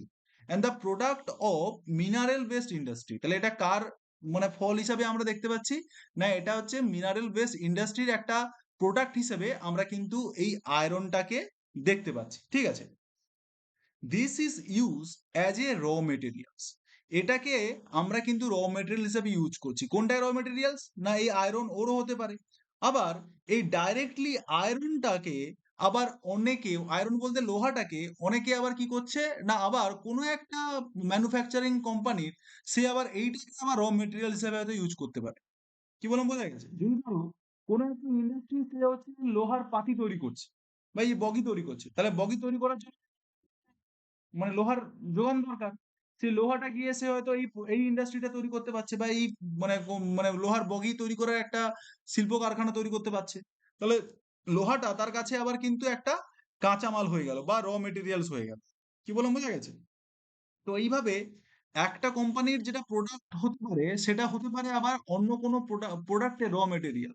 ঠিক আছে, এই যে তোমরা যতজন এই যে ফোন ইউজ করো না, এই ফোনের যে চিপ থাকে চিপটা দেখা যাবে হয়তো তৈরি করছে তাইওয়ান, ঠিক আছে, বা জাপান। তাইওয়ান করছে বা জাপান করছে। বা তোমার মোবাইলে যে স্ক্রিনটা ডিসপ্লে যেটা আছে সেটা সব থেকে চিপ উৎপাদন করতে পারছে স্যামসং। কিন্তু এই যে তোমার কোম্পানিগুলো আছে এই কোম্পানি থেকে হয়তো কোনো একটা কোম্পানি ধরো ওয়ান প্লাস বা তোমার রেডমি, তারা কি করছে এই সমস্ত স্যার, প্রোডাক্টের। আপনার কথা আবার কেটে কেটে যাচ্ছে। এটা তো যাওয়ার কথা নয় গো, ওয়াইফাই চলছে। সবাই শুনতে পাচ্ছ না তো? স্যার, ঠিক আছে, শোনা যাচ্ছে। হ্যাঁ, না স্যার, শোনা যাচ্ছে। আচ্ছা আচ্ছা আচ্ছা, ঠিক আছে। তাহলে যেটা বললাম, তাহলে কি বললাম ভুলে গেল। হ্যাঁ, যে আমাদের যে মোবাইলটা আমরা ইউজ করছি তার যে চিপ বা অন্যান্য যে সমস্ত জিনিসগুলো, একটা কোম্পানি, ধরো রেডমি কোম্পানি, তাইওয়ান থেকে হোক, জাপান থেকে হোক বা স্যামসাং এর থেকে হোক, সেই সমস্ত নিয়ে আবার একটা প্রোডাক্ট তৈরি করলো, সে রেডমি একটা মোবাইল তৈরি করলো। ঠিক আছে, তাহলে সেই রেডমি মোবাইলটা তুমি আবার ইউজ করছো, তাহলে কারোর একটা প্রোডাক্ট অন্য একটা শিল্পের ক্ষেত্রে তার কিন্তু সেটা কাঁচা মালও হতে পারে। এটা আমাদের মাথায় রাখতে। যেমন বলা হচ্ছে এই যে লোহা যেটা উৎপন্ন হলো সেটা আবার হেভি মেশিনারি, এই যে দেখো জেসিবি টেসিবি এই সমস্ত বড় বড় ভারী জাতীয় প্রোডাক্ট তৈরি করতে কাজে লাগছে। এছাড়া বিল্ডিং মেটেরিয়ালস, এই যে দেখো লোহা, টাটা টিসকনের যে লোহার অ্যাড দেয়, এই যে এগুলো আমাদের কি করতে হয়, ঘরের কাজে বা বিল্ডিং তৈরি করতে কাজে লাগে। অথবা রেলওয়ে কোচ, এই দেখো রেলওয়ে কোচ ইত্যাদি তৈরি করার ক্ষেত্রেও কিন্তু আমাদের এই ইন্ডাস্ট্রিটা কাজে দিচ্ছে। তাহলে এই যে লোহাটা পেলাম, তাহলে লোহাটা কোত্থেকে পেলাম? মাইনিং করে, খনি থেকে আমরা পাচ্ছি। ঠিক আছে, এই খনি থেকে উৎপাদন করে সেই জিনিসটা আমরা পাচ্ছি, এবং খনি থেকে উৎপাদন করে যে প্রোডাক্টে আমরা রূপান্তরিত করছি, সেটা লোহা হতে পারে বা আদার্স যে কোনো উপাদান হতে পারে। কিন্তু সেটা আমার ক্ষেত্রে কি হয়ে গেল না, সেটা আমার কাছে একটা প্রোডাক্ট হয়ে গেল, বা অন্য কোনো কোম্পানির কাছে আবার অন্য একটা শিল্পের যে প্রোডাক্ট, সেটা তার কাছে হয়তো আবার কাঁচা মালও হতে পারে। কি বললাম, বোঝা গেছে? এটা ক্লিয়ার? হ্যাঁ কি না বলো? ক্লিয়ার তো? হ্যাঁ স্যার। স্যার এটা আরেকবার একটু হ্যাঁ, এটা বলতে আমি ওটাই বোঝাচ্ছি যে দেখো মিনারেল বেস, আমরা যেমন এগ্রো বেসে কি দেখেছিলাম, যে আমরা যেটা চাষবাস করছি কৃষিজ পণ্য, সেটাকে রূপান্তরিত করে যখন আমরা ফুড প্রসেসিং বা হয়তো রান্না করে, তুমি হয়তো কোনো একটা ভেজিটেবলস বাজার থেকে 1 কিলো আলু পটল বা বেগুন কিনে আনলে, এবার তুমি একটা হোটেল খুলেছো, সেখানে তুমি যখন রান্না করে 1 চামচ খাবার দিয়ে দিচ্ছ, সেই খাবারের প্লেটের দাম বা 1 চামচ যে তরকারিটা তুমি দিচ্ছ তার দাম তুমি হচ্ছে 90 টাকা রেখে দিয়েছো, আমি হোপসো বলছি, 90 টাকা, 30 টাকা, 40 টাকা হয়তো রেখে দিয়েছো। তাহলে ওই আলুটার দামটা কিন্তু পরবর্তী মানে পুরো চেঞ্জ করে দিলে। ঠিক আছে, সেটা কিন্তু আমরা যে এই ইন্ডাস্ট্রি যেটা তৈরি হচ্ছে, সেটা হচ্ছে কি, আমরা কৃষিজাত পণ্য থেকে তৈরি হচ্ছে। তোমরা বলবে যে র মেটেরিয়ালসটা একটা এগ্রিকালচারাল ফিল্ড থেকে, একটা আলু বলো বেগুন বলো, এগুলো কি চাষ করতে হয়, চাষবাস করে যে জিনিসটা পাচ্ছি সেখান থেকে হয়তো আমি কনভার্ট করছি। সেরকমই মিনারেল বেস ইন্ডাস্ট্রির ক্ষেত্রে কি বলা হচ্ছে, না মিনারেল বেস ইন্ডাস্ট্রির ক্ষেত্রে বলা হচ্ছে যে আমরা খনি থেকে যে সমস্ত জিনিসগুলো উত্তোলন করছি, যেমন লোহা উত্তোলন করছি বা আদার যে সমস্ত অভ্র বা অন্যান্য যে সমস্ত প্রোডাক্ট গুলো আমরা খনি থেকে উৎপাদন করছি, এবং সেখান থেকে যে সমস্ত আমরা আহ, মানে মানে খনি থেকে যে সমস্ত জিনিসগুলো বের করে আনছি, সেটাকে শুদ্ধিকরণ করে, মানে যেমন এই যে আকরিক লোহা বললাম, আকরিক লোহার মধ্যে থেকে আকরিকটা যদি আমরা বাদ দেই, তাহলে লোহা পাবো। তাহলে লোহাটা আমার ক্ষেত্রে কি হয়ে গেল, না লোহাটা আমার ক্ষেত্রে প্রোডাক্ট হয়ে গেল। তাহলে মিনারেল বেস ইন্ডাস্ট্রি বলতে সেই জিনিসটা বোঝানো হচ্ছে যেটা খনি থেকে উৎপাদন করে সেটাকে শুদ্ধিকরণ করে যে আমি জিনিসটা উৎপাদন করছি। ঠিক আছে, সেটাকে আমরা কিন্তু মিনারেল বেস ইন্ডাস্ট্রি বলছি। এটা আরেকটা সহজভাবে উদাহরণ দিলে তোমরা বুঝতে পারবে। ধরো আমরা এই যে পেট্রোল ইউজ করি, পেট্রোল কিসে ইউজ করি বলো তো? পেট্রোল কিসে ইউজ করি? হ্যাঁ, গাড়িতে। গাড়িতে। তাহলে গাড়িতে ইউজ করি পেট্রোলটা। কিন্তু এই পেট্রোলটা কি যে গাড়িতে আমরা ইউজ করছি, কিন্তু ওটা আমরা কোত্থেকে পাচ্ছি বলো? ওটা আমরা কোত্থেকে পাচ্ছি? সে মাটির, খনি খনি থেকে। খনি থেকে পাচ্ছি, মাটির নিচ থেকে বোর করে ওটাকে পেতে হচ্ছে।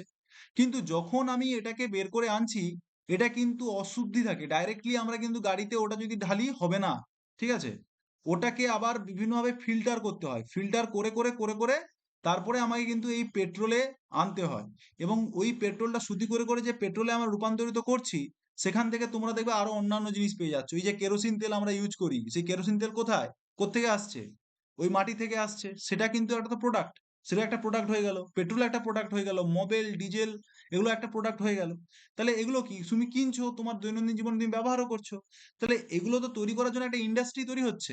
সেই যে ইন্ডাস্ট্রি যেটা তৈরি হচ্ছে সেটাকে বলা হচ্ছে কি, মিনারেল বেসড ইন্ডাস্ট্রি। বোঝা গেছে রিয়াঙ্কা? স্যার হ্যাঁ মিনারেল স্যার। বেসড ইন্ডাস্ট্রি যেটা, সেটা মানে ডাইরেক্ট ডাইরেক্ট যেটা মাটি থেকে তুলছে সেইটুকুই, এবার তেলটা যে তুলছে সেটা একটা ইন্ডাস্ট্রি শুধু তেলটা তোলার জন্যই সেটা মানে কি বলবো মানে এঙ্গেজড আছে। এবারে ওই তেলটা তুলে নেওয়ার পর আরেকটা ইন্ডাস্ট্রিতে সেটা পাঠানো হচ্ছে সেটা রিফাইন করার জন্য। সেই তারপরে আবার আরেকটা ইন্ডাস্ট্রিতে রিফাইনটা পাঠানো হচ্ছে অন্যান্য কিছু কাজের জন্য। তো ওইগুলো মানে আমি মিনারেল বেস ইন্ডাস্ট্রি বলবো সেইটুকুকেই যে ওই মাটি থেকে তুলছে যে ইন্ডাস্ট্রিটা, তাই তো? নাকি পুরো ব্যাপারটাকেই মিনারেল বেসড ইন্ডাস্ট্রি বলবো? আমি বলছি পুরো মানে এটা একটা ছোটখাটো ইন্ডাস্ট্রিতে পরিণত হয়ে গেল, মানে পুরোটাই দেখো মিনারেলস বেস ইন্ডাস্ট্রি। এবার তুমি যেটা বলছো, একজন আছে একটা মানে শিল্পের মানে একটা হচ্ছে তোমার কি বলা যায়, কোম্পানির কাজ হচ্ছে সে মাটি থেকে হয়তো পেট্রোলটাকে বের করলো, অশুদ্ধ পেট্রোলটা যেটা আছে সেটাকে বের করলো। ঠিক আছে, তার কাজটা শুধু বের করা পর্যন্ত।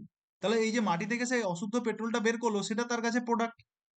সেটা হয়তো অন্য কোম্পানিকে দিল। এবার যে রিফাইনার আছে, রিফাইনিং কোম্পানি কি করলো, সেটাকে আবার ভালো করে ডিফাইন করে অ্যাকচুয়াল পেট্রোলটা বের করলো। আবার ওই পেট্রোলটা আবার কি হচ্ছে না, ওই পেট্রোলটা আবার বিভিন্ন কাজে, বিভিন্ন যন্ত্রের ক্ষেত্রে বা বিভিন্ন শিল্প কারখানায় আবার তাদের ওটা ফুয়েল হিসেবে কাজ হচ্ছে। ঠিক আছে? বা এক্ষেত্রে আমি যদি কয়লার উদাহরণ নেই, কয়লাটাতে যে বের করছে, তাহলে কয়লাটা বের করাটা, মানে কয়লাটা যে মাটির নিচ থেকে বের করে যে বিক্রি করছে, তার তাহলে তার পণ্যটা কি হলো, ইন্ডাস্ট্রির পণ্যটা কি হলো, না কয়লাটা। সেরকমই মাটির অভ্যন্তরে যে সমস্ত জিনিসগুলো আমি বের করছি, মানে খনি থেকে যে সমস্ত মানে সম্পদগুলো বের করে যেগুলোকে আমরা প্রক্রিয়াজাতকরণ করছি, তার ফলে যে শিল্পটা তৈরি হচ্ছে, সেই শিল্পটাকে আমরা মিনারেল বেসড ইন্ডাস্ট্রি বলছি। এবার সেই এক, মানে তোমার যেটা পণ্য, হয়তো তুমি কয়লাটাকে বিক্রি করলে, তুমি তোমার ইন্ডাস্ট্রির মাধ্যমে কয়লাটাকে উৎপাদন করো, তুমি কয়লাটাকে বিক্রি করলে। এবার কয়লাটার দ্বারা কেউ হয়তো জ্বালানির কাজে ইউজ করছে, কেউ আবার হয়তো তাদের হয়তো কোনো একটা, ধরো আকরিক লোহা যে করছে, তাকে তো ওই লোহাটাকে গলাতে হবে, সে তোমার কাছ থেকে আবার কয়লাটা কিনলো। তাহলে কয়লাটা তার কাছে কিন্তু একটা র মেটেরিয়াল হিসেবে সে নিল তোমার কাছ থেকে। কিন্তু সে আবার ওটাকে পরবর্তীকালে লোহাটাকে গলিয়ে সে আবার কি করলো, না লোহাটা উৎপাদন করলো। কি বললাম, বুঝতে পেরেছো? মোদ্দা কথা হচ্ছে এটাই, যে খনি থেকে যে সমস্ত মানে উত্তোলন করে যে সমস্ত পদার্থগুলো আমরা উৎপাদন করছি, এবং তাকে বেস করে যে সমস্ত ইন্ডাস্ট্রিগুলো তৈরি হচ্ছে, সেই সমস্ত ইন্ডাস্ট্রিকে আমরা কিন্তু মিনারেল বেসড ইন্ডাস্ট্রি বলবো। কি বলছি, বুঝতে পেরেছো? হ্যাঁ স্যার, বুঝতে পেরেছি। ওকে। রিয়াঙ্কা, ক্লিয়ার হয়েছে না ক্লিয়ার হয়নি? হ্যাঁ স্যার, ক্লিয়ার হয়েছে। আমি আসলে ওই ওই সময়টা আপনি যখন প্রথমবার বললেন, আমি মানে আমার যাই না, আমরাও তো ওয়াইফাই ক্লাস করছি, কিন্তু কথাটা আপনার কেটে কেটে যাচ্ছিল, মানে আমি ঠিকভাবে শুনতে পাইনি, এজন্য আমি একবার বলতে ঠিক আছে, বললাম ঠিক আছে, আপনাকে। বেশ বেশ বেশ।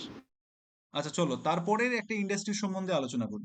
দেখো, আমরা কিন্তু এই যে ইন্ডাস্ট্রিগুলো আলোচনা করছি, সব বেসিস অফ র মেটেরিয়ালস, যে র মেটেরিয়ালস এর উপর ভিত্তি করে ইন্ডাস্ট্রিকে ভাগ করছি আমরা। একটাকে ভাগ করলাম কৃষিজাত পণ্যগুলোকে চেঞ্জ করে তারা কোনো ফুড প্রসেসিং করে বিক্রি করছে, সেটা একটা এগ্রো বেসড। তারপরে বললাম মিনারেল বেসড, মানে কি খনি থেকে যে সমস্ত পদার্থগুলো উৎপাদন করছে, সেই যে একটা, সেখান থেকে যে একটা ইন্ডাস্ট্রি গ্রো করছে, সেটাকে আমরা বললাম মিনারেল বেসড। এবারে আমরা বলছি marine base industry. Marine base industry বলতে কি বোঝাচ্ছে, না industry that utilize raw materials from the sea, মানে তার কাছে প্রতিটা ইন্ডাস্ট্রির ক্ষেত্রে তো একটা র মেটেরিয়ালস ইউজ করতে হচ্ছে। তো এখানে র মেটেরিয়ালসটা কি হিসেবে কাজ করছে, না সমুদ্র থেকে যে সমস্ত র মেটেরিয়ালস গুলো পাচ্ছে, বা সাগর থেকে যে সমস্ত র মেটেরিয়ালস গুলো পাচ্ছে, সেখান থেকেই কিন্তু এই মেরাইন বেস ইন্ডাস্ট্রি গুলো তৈরি হচ্ছে। সেটা কেমন স্যার, না যেমন সমুদ্র থেকে আমরা কি করতে পারছি, না বিভিন্ন ধরনের মাছ, বা বিভিন্ন ধরনের কি করতে পারছি, না ধরো অনেক গভীরে সমুদ্রের নিচে আমরা দেখতে গেলে হয়তো অনেক প্রবাল বা এই সমস্ত জিনিসও আমরা পেয়ে থাকি। ঠিক আছে? তাহলে সমুদ্রের যে সমস্ত জিনিস, সমুদ্র থেকে যে সমস্ত পদার্থগুলো পাচ্ছি, তার উপর বিশেষ করে যখন আমার ইন্ডাস্ট্রি তৈরি হচ্ছে, তার উপর বেস করে যখন আমার ইন্ডাস্ট্রি সেটআপ তৈরি হচ্ছে, তখন তাকেই আমরা কি বলছি, ম্যারাইন বেস ইন্ডাস্ট্রি, মানে কি সামুদ্রিক শিল্প। এটা অবশ্যই মনে রাখবে, সামুদ্রিক, এখানে ম্যারাইন বলতে সামুদ্রিক বোঝায়। ম্যারাইন বলতে যেমন সামুদ্রিক, আবার এখানে যদি মোরাইন দিয়ে দেয়, ওটা দিয়ে দেয়, সেই মোরাইন মনে আবার হিমবাহ হয়ে যাবে। এই জিনিসটা আমি আমার মেন পরীক্ষায় প্রবলেম হয়েছিল আমার। ঠিক আছে? আমি যখন জিওগ্রাফিতে আমাদের যখন অনার্সের পেপারে পরীক্ষা দিতে গেছিলাম, এই ম্যারাইন মোরাইনের সম্বন্ধে তখন আমার একটু আইডিয়া কম ছিল। সেখানে আমার কিন্তু 5 থেকে 10 নাম্বারের একটা বড় জোর ধাক্কা আমি খেয়েছিলাম। ঠিক আছে? তো অবশ্যই এই জিনিসটা মাথায় রাখবে। এক একটা ওয়ার্ডের এদিক ওদিক হয়ে যেতে একটা মানে কিন্তু আলাদা দাঁড়িয়ে যায়। ঠিক আছে? তাহলে সামুদ্রিক যে সমস্ত মেটেরিয়ালসটা কোনো শিল্পের ক্ষেত্রে, সেটা যদি তাদের র মেটেরিয়ালস হয় এবং তার উপর ভিত্তি করে যখন ইন্ডাস্ট্রিজ গুলো তৈরি হচ্ছে, তখন তাকে ম্যারাইন বেস ইন্ডাস্ট্রি আমরা বলছি। তাহলে উদাহরণ হিসেবে কি বলা হচ্ছে দেখো, বলছে industry processing to sea food. যারা ধরো এই যে সামুদ্রিক মাছগুলোকে নিয়ে বা বিভিন্ন কাঁকড়া বা আরো অন্যান্য জাতীয় জিনিসগুলোকে নিয়ে, তারা সেগুলোকে প্যাকেজিং করে সেগুলো মার্কেটে আবার বিভিন্ন কোম্পানির নামে কি করছে, বিক্রি করছে, সোল্ড আউট করছে। ঠিক আছে? তাহলে এটা হয়ে গেল একটা ইন্ডাস্ট্রি। এছাড়া তুমি ধরো আবার কিছু মাছ, বড় বড় মাছগুলোকে নিয়ে সেখান থেকে তাদের তেল এক্সট্রাক্ট করে সেটাকেও বিক্রি করছে, কেউ তেল উৎপাদন করা হিসেবে ইউজ করছে। তাহলে সেটাও একটা ইন্ডাস্ট্রিতে রূপান্তরিত হচ্ছে, এই যে ম্যানুফ্যাকচারিং ফিশ অয়েল, ফিশ অয়েলটা উৎপাদন করছে। তাহলে এগুলো সব কিন্তু কার আন্ডারে যাচ্ছে, না ম্যারাইন বেস ইন্ডাস্ট্রির মধ্যে যাচ্ছে। এরপর সব থেকে লাস্ট যেটা র মেটেরিয়ালস এর একটা ভাগ, সেটা হচ্ছে কি না ফরেস্ট বেসড ইন্ডাস্ট্রি। আচ্ছা, আমার কথা শুনতে পাচ্ছ তো সবাই? হ্যাঁ স্যার, শোনা যাচ্ছে। স্যার, একটা একটু কনফিউশন আছে, যে ওই সমুদ্র থেকে যে তেলটা তোলা হয়, তাহলে ওই সমুদ্র থেকে অনেক তেল সময় নয়, এখানে কিন্তু সমুদ্রের মধ্যে যে সমস্ত উপাদান আছে, তুমি যখন বলছো সমুদ্রের ভিতরে খনির যে ব্যাপারটা যেটা তুমি সেটা বলছো, তাই তো? হ্যাঁ হ্যাঁ হ্যাঁ সেটাও হ্যাঁ কিন্তু হ্যাঁ এখানে হ্যাঁ। পার্টিকুলারলি বলা হয়েছে, দেখো এটাও কিন্তু আমাদের মেরাইন বেস ইন্ডাস্ট্রির মধ্যে যাবে। সমুদ্রের মধ্যে আমরা যখন কোনো কাজ করতে যাচ্ছি, সেটাকে আমরা কিন্তু হুম মেরাইন বেস ইন্ডাস্ট্রির মধ্যেই ফেলছি। এখানে পার্টিকুলারলি বলা আছে দেখো minerals and other hmm marine products, কি বলছি বুঝতে পেরেছো? হুম। মোট সমুদ্র থেকে যে না, মিনারেলস তাহলে গুলো যখন সি মেনশন থাকবে, ওসিয়ান মেনশন থাকবে, তখন আমরা সেটা ম্যারাইন বেসড ইন্ডাস্ট্রি করব। আর যদি মেনশন না থাকে, নর্মাল তেল উত্তোলনের কথা বলে, তাহলে সেটা মিনারেল বেসড ইন্ডাস্ট্রি করব। ইন্ডাস্ট্রি হয়ে যায়। বাহ, খুব সুন্দর ধরেছো, একদমই ঠিক। আচ্ছা, এরপরে যাই আমরা ফরেস্ট বেস ইন্ডাস্ট্রি। তাহলে এখানে ফরেস্টের কথা এসছে মনে, তাহলে এই ইন্ডাস্ট্রির বেসিস র মেটেরিয়ালসটা কি হবে? এই ইন্ডাস্ট্রির র মেটেরিয়ালসটা কি হবে? না ফরেস্ট বা গাছপালা। এই গাছপালা থেকে যে সমস্ত আমি জিনিসগুলো পাচ্ছি তার উপর ভিত্তি করে, মানে গাছপালাটাকে আমরা র মেটেরিয়ালসকে ধরে এবং সেই গাছপালার রূপ মানে তাকে পরিবর্তন করে তাকে ম্যানুফ্যাকচারিং করে কোনো একটা প্রোডাক্টে রূপান্তরিত করছি। ঠিক আছে?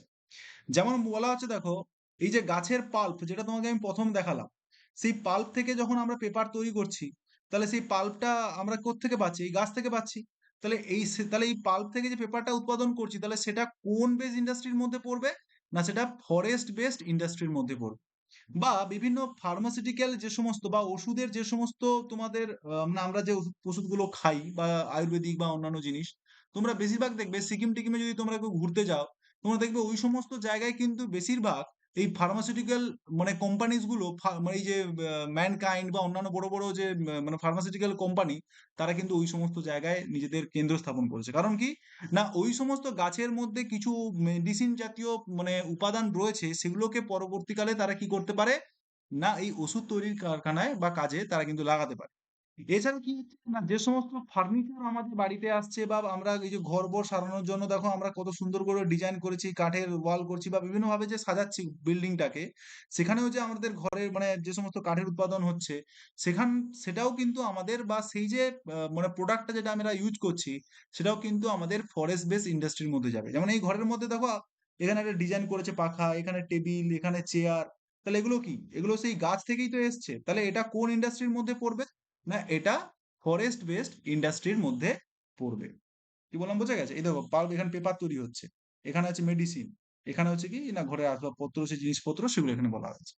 তাহলে এই চারটে ভাগ করলে আমরা ইন্ডাস্ট্রিকে যদি র মেটেরিয়ালস এর ভিত্তিতে ভাগ করি, তাহলে আমরা এই চারটে ভাগ আমরা কিন্তু বুঝতে পারলাম। ঠিক আছে? বুঝতে পেরেছো তো সবাই? কারো কোনো ডাউট আছে এই ব্যাপারে? স্যার, এই ওষুধের ব্যাপারটা কিভাবে ফরেস্ট বেসড ইন্ডাস্ট্রির সাথে হলো, একটু বলে দিন। আচ্ছা, আচ্ছা। এই ফার্মাসিউটিক্যাল যে জিনিসপত্র যেগুলো তৈরি হয়, এই যে ঔষধ তৈরি হয়, এই ঔষধ বিভিন্ন অনেক ঔষধ আছে, সেগুলো কি গাছের বিভিন্ন গাছ থেকে মানে তার নির্যাসটা বের করে, ঠিক আছে? তার নির্যাসটা বের করে সেখান থেকে আমরা কিন্তু সেই হচ্ছে ওষুধগুলো তৈরি করতে পারি। যেমন পেনিসিলিন বা অন্যান্য বিভিন্ন তোমরা দেখবে যে সর্পগন্ধা, তাদের থেকে আমরা কিছু না কিছু মেডিসিন, আমার তো জীবন বিজ্ঞানের চ্যাপ্টারটা নয় বা বায়োলজির পার্ট আমার নয়, আমি তোমাকে তাই জন্য হয়তো মানে কি কি মেডিসিন উৎপাদন হচ্ছে সেটা হয়তো পার্টিকুলারলি বলতে পারছি না। কিন্তু এই যে সর্পগন্ধা নামটা শুনেছি তো আমরা, সর্পগন্ধা বা বিভিন্ন হ্যাঁ হ্যাঁ মেডিসিন হ্যাঁ জাতীয়, স্যার, ওই তাহলে কুইলেখাড়া আছে, কুলেরন, কুলেখাড়া, হ্যাঁ, এইসব। তাহলে এই সমস্ত গাছের উপাদান দিয়ে আমরা কি করতে পারছি না, বিভিন্ন মেডিসিন তৈরি করছি। কি বলছি বুঝতে পেরেছো? সেই সমস্ত গাছের উপাদান দিয়ে আমরা কিন্তু বিভিন্ন মেডিসিন উৎপাদন করছি, সেই সমস্ত নির্যাসগুলোকে কৃত্রিম পদ্ধতিতে ইউজ করে আমরা কিন্তু মেডিসিন গুলো বের করার চেষ্টা করি। কি বলছি বুঝতে পেরেছো? এই যে এলোপ্যাথি মেডিসিনও খাও, সেখানে কিন্তু এলোপ্যাথির মধ্যেও কিন্তু তোমার ওই গাছের কিছু না কিছু তোমার উপাদান কিন্তু ওইখানেও থেকে থাকে। ঠিক আছে? সেক্ষেত্রে বিভিন্ন তুমি এই যে দেখো না রামদেবের যে যে সমস্ত মেডিসিন গুলো দেয়, জড়িবুটি দেয়, তাহলে সেগুলো কোত্থেকে দিচ্ছে? সেগুলো তো গাছের কাছ থেকে সেগুলো তো ইউজ করে সেগুলো তোমাকে মেডিসিন হিসেবে তোমাকে খাওয়ানো হচ্ছে। ঠিক আছে? তাহলে সেই যে মেডিসিন জাতীয় পদার্থগুলো, সেখান থেকে যে একটা একটা ধরো ফার্মাসিউটিক্যাল কোম্পানি তৈরি হচ্ছে, সেই কোম্পানিটাও কিন্তু আমাদের ফরেস্ট বেসড ইন্ডাস্ট্রির সঙ্গে ডাইরেক্টলি যুক্ত হচ্ছে। বোঝা গেছে? হ্যাঁ স্যার, ক্লিয়ার। ওকে। এরপরে দেখো, এরপরে আমরা সাইজে যাব। ঠিক আছে? মানে আমার ইন্ডাস্ট্রিটা কত বড় বা কত ছোট, তার উপর ভিত্তি করে আমরা যখন বলছি। এবার সাইজটা কার উপর ডিপেন্ড করছে? এই সাইজটা স্যার কোন সাইজ? মানে এই সাইজের কথাটা আপনি তো বলছেন ভালো কথা, এই সাইজটা কি মানে ইন্ডাস্ট্রিটা কত বড় ছোট তার ভিত্তিতে বলছেন, না কার ভিত্তিতে? এই সাইজ বলতে দেখো বলা হয়েছে অ্যামাউন্ট অফ ক্যাপিটাল ইনভেস্টমেন্ট, মানে টাকা কত টাকা আমি ইনভেস্ট করেছি এই মানে কোম্পানিটা তৈরি করতে। হয়তো একটা কোম্পানি বা একটা ইন্ডাস্ট্রি চলছে যেখানে আমার অ্যামাউন্ট অফ মানি হয়তো 1,000 টাকা খরচা করলাম, আবার একটা কোম্পানিতে আমি খরচা করলাম সেটা হচ্ছে 1,00,00,000 টাকা। ঠিক আছে, 1,00,00,000 টাকা। তাহলে এই দুটো কোম্পানির মধ্যে এটা হয়ে গেল আমার স্মল ইন্ডাস্ট্রি, এটা হয়ে গেল আমার লার্জেস্ট ইন্ডাস্ট্রি। এছাড়া কি বলা হয়েছে, নাম্বার অফ পিপল, মানে কতজন মানুষ কিন্তু এই হচ্ছে কোম্পানির সাথে যুক্ত রয়েছে। আর কি না, ভলিউম অফ প্রোডাকশন, মানে তুমি কত মানে পরিমাণ প্রোডাক্ট উৎপাদন করছো, মানে তার পরিমাণটা কত। এই সমস্ত জিনিসটাই আমাকে কিন্তু কি রিপ্রেজেন্ট করছে, আমার এই সাইজটাকে রিপ্রেজেন্ট করছে। তাহলে এই সাইজের ভিত্তিতে আমরা কিন্তু দুটো ভাগে ভাগ করেছি, একটাকে ভাগ করেছি স্মল, আর একটাকে ভাগ করেছি লার্জেস্ট। সেই লার্জেস্টের সম্বন্ধে আমরা কিন্তু পড়বো। ঠিক আছে, দেখো এবার আমরা র মেটেরিয়ালসে ভুলে গেলাম, এবার আমরা কার ভিত্তিতে ভাগ করলাম, সাইজের ভিত্তিতে। তাহলে বলা হয়েছে দেখো, এই যে আমরা হাউস হোল্ড যে সমস্ত ইন্ডাস্ট্রিজ গুলো রয়েছে, হাউস হোল্ড বলতে কি বলতে, বাস্কেট ওয়েভিং, তারও বলছে পোট্রে, আদার হ্যান্ডক্রাফট, অর্থাৎ তোমার হাতে মানে কুটির শিল্প আমরা যেগুলোকে বলছি, হাতে নাতে যেগুলো কাজ করে আমরা যে সমস্ত জিনিসগুলোকে ম্যানুফ্যাকচার করছি বা প্রোডাক্ট করছি, মানে মানে নতুন একটা প্রোডাক্টের রূপদান করছি, সেই সমস্ত জিনিস কিন্তু আমার কিন্তু এই স্মল স্কেল ইন্ডাস্ট্রির মধ্যে কিন্তু চলে আসবে। যেখানে আমাকে দেখো বলা হয়েছে lesser amount capital. Lesser amount capital বলতে আমরা কম ধরনের মূলধন বা টাকা বিনিয়োগ করেছি, এবং যেখানে আমার টেকনোলজিটাও কিন্তু লেস, মানে টেকনোলজির বা যে আমাদের মাথায় বুদ্ধি খাটিয়ে বা যে টেকনোলজি আমরা ইউজ করছি, সেই টেকনোলজিটাও কিন্তু অনেকটা উন্নত মানের। যেমন তোমাদের সামনে দেখো এখানে একটা সিল্কের মানে পশন বস্ত্র করা হচ্ছে, সেখানে দেখো একটা মানুষ কাঠের যন্ত্র নিয়ে বা নিজের মতো করে বাই হ্যান্ডের মাধ্যমে সেটাকে একটা রূপদান দেওয়ার চেষ্টা করছে। এটা বাই কোনো মেশিন বা কোনো এর মাধ্যমে কিন্তু তৈরি হচ্ছে না। তাহলে এই যে সিল্ক ওয়েভিং, সিল্ক ওয়েভিং বা ফুড প্রসেসিং, এবার তোমরা বলবে যে স্যার ফুড প্রসেসিং তো আমরা এগ্রিকালচারে পড়েছিলাম র মেটেরিয়াল হিসেবে। হ্যাঁ, যখন আমরা তাকে র মেটেরিয়ালস এর ভিত্তিতে ভাগ করেছিলাম, ফুড প্রসেসিংটা কিন্তু তার মধ্যে যাচ্ছিল। কিন্তু এখন ইন্ডাস্ট্রিকে যখন আমরা সাইজের ভিত্তিতে ভাগ করছি, সেখানে কিন্তু এই ধরনের ফুড বেস ইন্ডাস্ট্রি, এগুলো কিন্তু সব কিন্তু আমাদের স্মল স্কেল ইন্ডাস্ট্রির মধ্যে পড়বে। তাহলে সিল্ক ওয়েভিং এবং ফুড প্রসেসিং, এই দুটোই কিন্তু আমাদের স্মল স্কেল ইন্ডাস্ট্রিকেই ডিনোট করছে। কি বললাম বুঝতে পেরেছেন? ক্লিয়ার?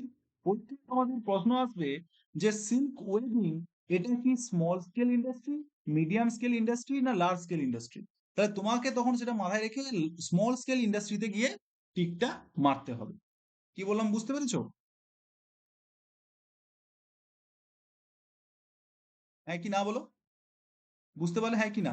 হ্যাঁ স্যার, হ্যাঁ স্যার। ওকে, বাকিরা, বাকিরা বলো, ক্লিয়ার তো? হ্যাঁ স্যার, বুঝতে পেরেছি।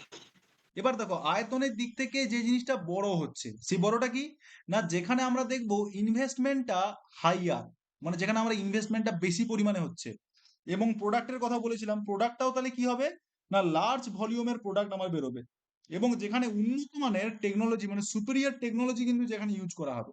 যেমন দেখো এখানে পাশে একটা ছবিতে তোমাদের দেখানো হয়েছে, যেখানে একটা গাড়ি ম্যানুফ্যাকচার করা হচ্ছে। তাহলে এখানে বিভিন্ন টেকনোলজি বা ইঞ্জিনিয়ার এসে এখানে কেউ ডিজাইন ঠিক করছে, কেউ ভিতরে কোন কোন ড্রাইভার বা মেশিন গুলো কাজ করবে সেটাকে মানে করছে, কম্প্রোমাইজ করছে। তো এই করে তারা কিন্তু একটা প্রোডাক্ট তৈরি করছে, এবং এটা হিউজ স্কেলে তৈরি হচ্ছে, যে একটা দুটো তৈরি হচ্ছে তাই কিন্তু নয়, এটা কিন্তু অনেক স্কেলে তৈরি হচ্ছে, এবং অনেক ধরনের মানুষ বা অনেক বিশেষ সংখ্যক মানুষ, বিশেষ যন্ত্র, বিশেষ টেকনোলজি এখানে কিন্তু ইউজ হচ্ছে। ঠিক আছে, এই জন্য বলা হচ্ছে প্রোডাকশন অফ অটোমোবাইল কোম্পানি, এগুলো সব কিন্তু অটোমোবাইলের আন্ডারে কিন্তু পড়ছে। ঠিক আছে, এবং হেভি মেশিনারি, এই যে বললাম হেভি মেশিনারি বলতে যার হচ্ছে আয়তন বা ভারী ভারী ভারত্ব জায়গাটা অনেকটা বেশি। ঠিক আছে, এগুলো বা আমরা এই যে মেট্রো ট্রেন, আমরা শুনি না মেট্রো ট্রেন হওয়ার সময় এই যে বোর করতে যে যন্ত্রটা ব্যবহৃত হয়, তাহলে এই ধরনের যে আমাদের মেশিনগুলো ইউজ হয়, এগুলো সব কিন্তু হেভি মেশিনারির মধ্যে কিন্তু চলে যাচ্ছে, এবং এই ধরনের যে ইন্ডাস্ট্রিকে, সেই ধরনের ইন্ডাস্ট্রিকে আমরা লার্জ স্কেল বেস ইন্ডাস্ট্রি বলবো।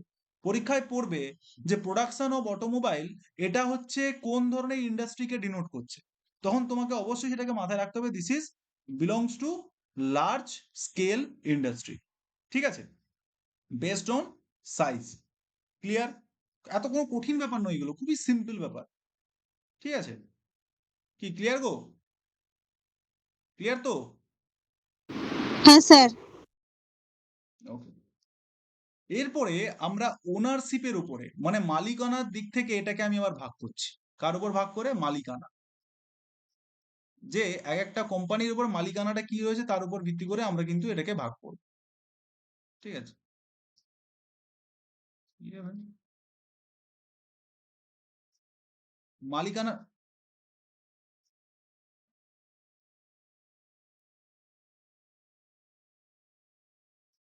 মালিকানার ভিত্তিতে ভাগ করছি। তো যেইখানে দেখো মালিকানার ভিত্তিতে একে আমরা 4টে ভাগে ভাগ করেছি। তো প্রথম যে ভাগটা নিয়ে আলোচনা করছি সেটা হচ্ছে প্রাইভেট সেক্টর। তো প্রথমেই বুঝতে পারছো প্রাইভেট বলে দিয়েছি মানে তাহলে এইখানে একটা মানে নিজস্বতা ব্যাপার একটা থাকবে। একটা প্রাইভেট মানে যেটা আমার ব্যক্তিগত বা আমি এই জিনিসটা বলতে পারি। তাহলে এখানে কি বলা হচ্ছে যে own and operated by individual, মানে কোনো একজন ব্যক্তি বা কোনো একটা মানে কি বলা যায় বিশেষ কোনো পরিবার হতে পারে বা কিছু হতে পারে, মানে কারোর আন্ডারে রয়েছে, যেমন রতন টাটা বা তোমার মুকেশ আম্বানি, এই যে দেখো রিলায়েন্স, ঠিক আছে, রিলায়েন্স, টিসিএস, আইটিসি, ইনফোসিস, এদের মালিক কিন্তু এক একজন রয়েছে, ঠিক আছে, তারাই কিন্তু এই পুরো মানে সেক্টরটাকে চালাচ্ছে। তাহলে সেই ধরনের যে ইন্ডাস্ট্রি, সেই ধরনের ইন্ডাস্ট্রিকে আমরা কি বলবো না প্রাইভেট সেক্টর ইন্ডাস্ট্রি, যার মালিকানা কে থাকবে, মালিকানা একজন থাকবে, ঠিক আছে। এরপর দেখো বলা হচ্ছে public sector industry. Public sector industry কি না, যেখানে যার মালিকানা এবং যার পরিচালনার জায়গায় কে থাকবে না গভর্নমেন্ট থাকবে, মানে গভর্নমেন্টই এই পুরো জিনিসটাকে পরিচালনা করবে। যেমন কি কি আছে, যে হিন্দুস্তান এয়ারনটিক্যালস লিমিটেড বা steel authority of India limited, এই যে কোম্পানিগুলো যেগুলো হচ্ছে বাই গভর্নমেন্ট, গভর্নমেন্টের দ্বারা পরিচালনা হচ্ছে, সেই সমস্ত ইন্ডাস্ট্রিকে আমরা কি বলছি পাবলিক সেক্টর ইন্ডাস্ট্রিজ। কি বললাম বোঝা গেছে? সেই সেক্টরটাকে আমরা কি বলছি পাবলিক সেক্টর ইন্ডাস্ট্রিজ। এরপরে আরেকটি ইন্ডাস্ট্রি আমরা দেখতে পাচ্ছি, সেটা হচ্ছে কি না জয়েন্ট সেক্টর। তাহলে জয়েন্ট বলেছে মানে কি, তাহলে একের সঙ্গে আরেকজন তাহলে কি যুক্ত থাকবে, মানে একটা অ্যাডিশন ব্যাপারটা কিন্তু আমাদের এখানে আমরা কিন্তু লক্ষ্য করতে পাচ্ছি, ঠিক আছে, একটা অ্যাডিশন ব্যাপারটা আমরা লক্ষ্য করতে পাচ্ছি। যেমন বলেছে মারুতি উদ্যোগ লিমিটেড। এই মারুতি উদ্যোগ লিমিটেডের ক্ষেত্রে এখানে কি বলা হয়েছে না দেখো owned and operated by state, অর্থাৎ স্টেট কোনো গভর্নমেন্ট এবং ইন্ডিভিজুয়াল, মানে এখানে আমরা যেমন দেখছিলাম প্রাইভেটের ক্ষেত্রে শুধু ইন্ডিভিজুয়াল ছিল, এখানে কি হচ্ছে না রাজ্য সরকার এবং তোমার ইন্ডিভিজুয়াল কোনো ব্যক্তি মালিকানা থাকতে পারে, বা কোনো গ্রুপ অফ ইন্ডিভিজুয়াল, মানে একের অধিক কিছু ব্যক্তি থাকতে পারে, হয়তো শেয়ারে তারা হয়তো মিলে একটা হচ্ছে ইন্ডাস্ট্রি চালাচ্ছে, যেখানে কিন্তু সরকার তো থাকছেই, সঙ্গে সঙ্গে কি না একজন কোনো ব্যক্তি চালাতে পারে, বা একের অধিক কিছুজন ব্যক্তি মিলে যখন ওই জিনিসটা বা ওই ইন্ডাস্ট্রিটাকে চালাবে, তখন তাকে আমরা বলবো কি না জয়েন্ট সেক্টর ইন্ডাস্ট্রি। সেই হিসাবে কি একটা উদাহরণ কি আছে না মারুতি উদ্যোগ লিমিটেড, ঠিক আছে। পরীক্ষায় তোমাদের এই যে আমি উদাহরণগুলো বলছি, এই উদাহরণ থেকেই তোমাদের কিন্তু প্রশ্নগুলো আসতে পারে, তো অবশ্যই এই উদাহরণগুলো তোমরা মাথায় রাখবে, ঠিক আছে। এরপরে ওনারশিপের দিক থেকে দেখতে গেলে আরেকটা আমরা কিন্তু জিনিস দেখতে পাবো, যেখানে কোঅপারেটিভ সেক্টর রয়েছে। কোঅপারেটিভ সেক্টর বলতে কি বোঝাচ্ছে, যেখানে এই ইন্ডাস্ট্রিটা মালিকানা এবং তার পরিচালনা করার যে জায়গাটা থাকবে, সেখানে কে করবে না প্রডিউসাররা, মানে যারাই হচ্ছে ওইখানে শ্রমিক বা যারা ওইখানে কাজ করছে বা যারা সাপ্লায়ার হিসেবে কাজ করছে, তারাই হচ্ছে কি না তারাই ওই সমস্ত ইন্ডাস্ট্রিটাকে পরিচালনা করছে। যেমন আমুল দুধ, এই যে আমুল দুধ, এই আমুল দুধটা খাই, আমুল দুধের পুরো নাম কি জানো? আমরা তো আমুল দুধ বলি। আনন্দ মালিক, সরি, আনন্দ মিল্ক ইউনিয়ন লিমিটেড, ঠিক আছে, এর পুরো নাম। বা সুধা ডেয়ারি, এখানে কিন্তু যে সমস্ত শ্রমিকরা কাজ করছে, সেই শ্রমিকরাই কিন্তু তাদের তারাই হচ্ছে বিভিন্ন সেক্টরে ভাগ হয়ে গিয়ে এই কোম্পানিকে কিন্তু পরিচালনা করছে। তাহলে বিভিন্ন এখানে কি দেখতে পাচ্ছি যে এই যে মানে এই কোম্পানিটার যে মালিক এবং যে পরিচালনা করছে, সেটা কি না প্রডিউসার হিসেবে কারা কাদের দেখতে পাচ্ছি না যারা হচ্ছে এই হচ্ছে দুগ্ধ জাতীয় জিনিসটাকে মানে ইন্ডাস্ট্রিকে পৌঁছাচ্ছে, বা যারা সাপ্লাই করছে র মেটেরিয়ালস, বা যারা লেবার দিচ্ছে, তারাই কিন্তু ওই ইন্ডাস্ট্রিটাকে চালাচ্ছে। কি বললাম বুঝতে পেরেছো? তারাই হয়তো সিও তৈরি করছে, যেমন আমার ডেমোক্রেসিতে আমরা আমাদের মধ্যে কে মানে, হয়তো একজনকে দাঁড় করালাম, সে হয়তো চালাচ্ছে, কিন্তু যে মালিকানার জায়গাটা আছে সেটা কিন্তু সমান ভাগে ভাগ হবে, সবাই মিলে কাজ করছি, যা উৎপাদন হবে সবাই আমরা পাবো। তাহলে সেই ধরনের যে ইন্ডাস্ট্রি গুলো তৈরি হবে, তখন তাকে আমরা বলছি কোঅপারেটিভ সেক্টর, ঠিক আছে। যেমন আমুল বা সুধা, এই সমস্ত যে ইন্ডাস্ট্রিজ গুলো রয়েছে সেগুলো কিন্তু কোঅপারেটিভ সেক্টরের ইন্ডাস্ট্রি। তোমরা কি জানতে এতগুলো যে ইন্ডাস্ট্রির ভাগ থাকতে পারে ওনারশিপের দিক থেকে? শুনতে পাচ্ছ তো কথা? না স্যার, জানতাম না। হ্যাঁ, তাহলে এবার জেনে গেলে এই যে আমুল দুধের পুরো মানেটা যে আনন্দ মিল্ক ইউনিয়ন লিমিটেড, এখানে ইউনিয়নের কথা বলা হয়েছে। ইউনিয়ন মানে কি, আমরা শ্রমিক ইউনিয়ন বা এই সমস্ত ইউনিয়ন সেই জায়গায় কাজ করি, তাহলে এখানে ওই মানুষরাই তারা কিন্তু এখানে কাজ করছে। ঠিক আছে? এরপরে কোনো একটা ইন্ডাস্ট্রি তৈরি করতে গেলে আমাদের না কিছু কিছু বিষয় মাথায় রাখতে হবে। যেমন কি, না ধরো আমি যদি ভাবি যে আমি কাপড় উৎপাদন করব, কাপড় শিল্প একটা তৈরি করতে চলছি, বা শাড়ি বা কোনো একটা জামা কাপড় পরার আমি একটা ইন্ডাস্ট্রি তৈরি করার চেষ্টা করছি। এবার এটা তো আমি ভাবলাম, কিন্তু এই শিল্পটা তৈরি করার ক্ষেত্রে এবার টেক্সটাইল, যেটাকে ইংরেজিতে টেক্সটাইলও বলা হয়, ঠিক আছে, টেক্সটাইল ইন্ডাস্ট্রি। তাহলে এই কাপড় শিল্পটা তৈরি করার জন্য, এই কাপড়ের জন্য তাহলে প্রথমে আমার কি দরকার? তুলা দরকার। তাহলে এই তুলাটা আমার ক্ষেত্রে কি? র মেটেরিয়ালস। ঠিক আছে, র মেটেরিয়ালস, বা একে আমি বাংলায় বলতে পারি কাঁচামাল, তাই না? কাঁচামাল বলছি। তাহলে আমাদের কোনো একটা ইন্ডাস্ট্রি তৈরি করার জন্য প্রথমে কিন্তু আমাদের কাঁচামালটা লাগবে। এরপর কি লাগবে? না কাঁচামালটা তো গেল। এবার কাঁচামালটাকে ধরো এক জায়গা থেকে অন্য জায়গায় তো নিয়ে যেতে হবে। যেই জায়গাটায় আমার হয়তো কারখানাটা রয়েছে, সেই কারখানায় তো আমাকে ওই তুলাটা নিয়ে যেতে হবে। তাহলে তার জন্য আমার কি দরকার? না তার জন্য আমার ট্রান্সপোর্ট দরকার, বা এখানে আমার কমিউনিকেশন সিস্টেম দরকার। ঠিক আছে? এই দুটো জিনিস আমার লাগবে। এবারে যেই জায়গাটায় আমি এই ইন্ডাস্ট্রিটা স্থাপন করব, তাহলে তার জন্য কি দরকার? আমার জমি দরকার। মানে কি? আমার ল্যান্ডের দরকার। ঠিক আছে? এবারে ওইখানে যে আমি যে ইন্ডাস্ট্রিটা তৈরি করলাম, এবার এই কাঁচামাল থেকে যখন আমি কাপড়ে রূপান্তরিত করব, অর্থাৎ তুলা থেকে যখন আমি কাপড় রূপান্তরিত করব, তাহলে তার জন্য অবশ্যই আমার লেবার দরকার, যারা এই জিনিসটা করতে সাহায্য করবে। এবং এই যে প্রোডাক্টটা আমি বের করব, তুলাটা কেনা বা শ্রমিকদের যে আমার খরচা হচ্ছে, বা এই জিনিসটাকে উৎপাদন করতে যে সমস্ত খরচাগুলো হচ্ছে, তার জন্য অবশ্যই আমার কিছু মূলধনের দরকার। ঠিক আছে? এবং যেই তুলো থেকে যে কাপড়টা আমি উৎপাদন করলাম, যেটা আমার প্রোডাক্ট, সেটাকে আমি কি করব? মার্কেটে গিয়ে বিক্রি করব। মানে বাজারে গিয়ে বিক্রি করব। তাহলে তার জন্য কি আমার মার্কেটটাও দরকার। এবং এই যে ধরো র মেটেরিয়ালস গুলো যে লেবার গুলো কাজ করে বানাচ্ছে, তার জন্য কি তাদের হচ্ছে লাইট দরকার বা কারেন্টের দরকার, অন্ধকারে তো কাজ করতে পারবে না। ঠিক আছে? তো তার জন্য কি আমার পাওয়ার সাপ্লাইও দরকার। ঠিক আছে? এবং কি দরকার? না লাস্ট পর্যন্ত কিছু কিছু ইন্ডাস্ট্রির ক্ষেত্রে জলেরও দরকার আছে। ঠিক আছে? কিছু কিছু ইন্ডাস্ট্রির ক্ষেত্রে, প্রায় সমস্ত ইন্ডাস্ট্রির ক্ষেত্রে কিন্তু এই জলের ভূমিকাটা রয়েছে। তাহলে এইখানে বলা হচ্ছে যে কোনো একটা ইন্ডাস্ট্রি প্রতিস্থাপন করার ক্ষেত্রে, কোনো একটা ইন্ডাস্ট্রি প্রতিস্থাপন করার ক্ষেত্রে আমাদের কোন কোন বিষয়গুলোকে মাথায় রাখতে হবে। না সেক্ষেত্রে এখানে দেখো, র মেটেরিয়ালস অর্থাৎ কাঁচামাল, লেবার মানে শ্রমিক, ক্যাপিটাল মানে মূলধন, মার্কেট মানে কোনো একটা বাজার, এবারে ওয়াটার মানে জল, কমিউনিকেশন অর্থাৎ যোগাযোগ মাধ্যম, বা তুমি যেটা প্রোডাক্টটা উৎপাদন করলে সেটা বাজার, যাতে বাজারে নিয়ে যাওয়ার জন্য তোমার কি যান চলাচল বা রাস্তাঘাট তো অবশ্যই পরিষ্কার পরিচ্ছন্ন দরকার, তাহলে সেক্ষেত্রে ট্রান্সপোর্টটা একটা ভূমিকা পালন করছে। জমি দরকার এবং পাওয়ার সাপ্লাই দরকার। কি বললাম বোঝা গেছে? তাহলে ইন্ডাস্ট্রি তৈরি হওয়ার ক্ষেত্রে কিন্তু এই সমস্ত জিনিস কিন্তু দরকার রয়েছে। তুমিও ভাবছো যে আমি আজকে চলো একটা বড়সড় একটা এডুকেশনাল ইনস্টিটিউট খুলুক, কিন্তু তোমাকে তো টিচার নিয়োগ করতে হবে, তাকে তো পেমেন্ট করতে হবে, সেখান থেকে তো তোমাদেরকে এসে পড়াবে। তোমাদের যেমন টিচার পড়াচ্ছে, তাদেরকে আমাকেও তো পে করতে হচ্ছে, বা আমরা তার মাধ্যমে রয়েছি। তাহলে কি কোনো না কোনো একটা ইন্ডাস্ট্রি তৈরি করার ক্ষেত্রে কিন্তু এরকম জিনিসগুলো বা এই সমস্ত ফ্যাক্টর গুলোকে আমাদের মাথায় রাখতে হয়। কি বললাম বোঝা গেছে? স্লাইডটা ক্লিয়ার?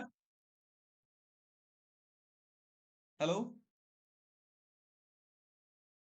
হ্যাঁ স্যার, বোঝা গেছে। হ্যাঁ, এরপরে দেখো, এরপরে আমরা এই যে ইন্ডাস্ট্রি বলছি, এই ইন্ডাস্ট্রিকে একটা সিস্টেমের সঙ্গে কিন্তু তুলনা করা হয়েছে। ইন্ডাস্ট্রিকে কি করা হয়েছে? একটা সিস্টেমের সঙ্গে কিন্তু তুলনা করা হয়েছে।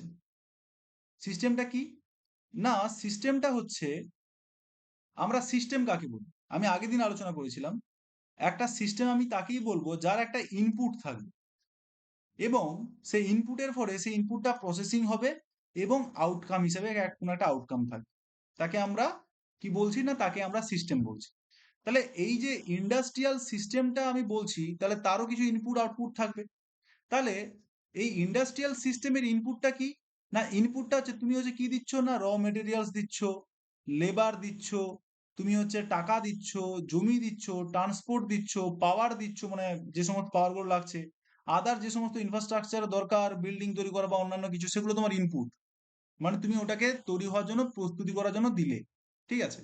যেমন তুমি একটা মাংসের ঝোল রান্না করতে যাচ্ছ, তাহলে তোমার কি দরকার? ধরো কড়াই বসিয়ে দিয়েছো, তোমার জ্বালানি দরকার, তোমার একটা ভালো কড়াই দরকার, তোমার যে রান্না কিছু করবে তার সব মশলাপাতি জিনিসপত্র দরকার। এবং তারপরে তুমি কি করলে? এটাকে রান্না করলে, এবং রান্না করার পরে তাহলে তুমি সেটা কি করলে? না একটা ভালো তরকারি, তরকারিতে সেটা রূপান্তরিত করলে।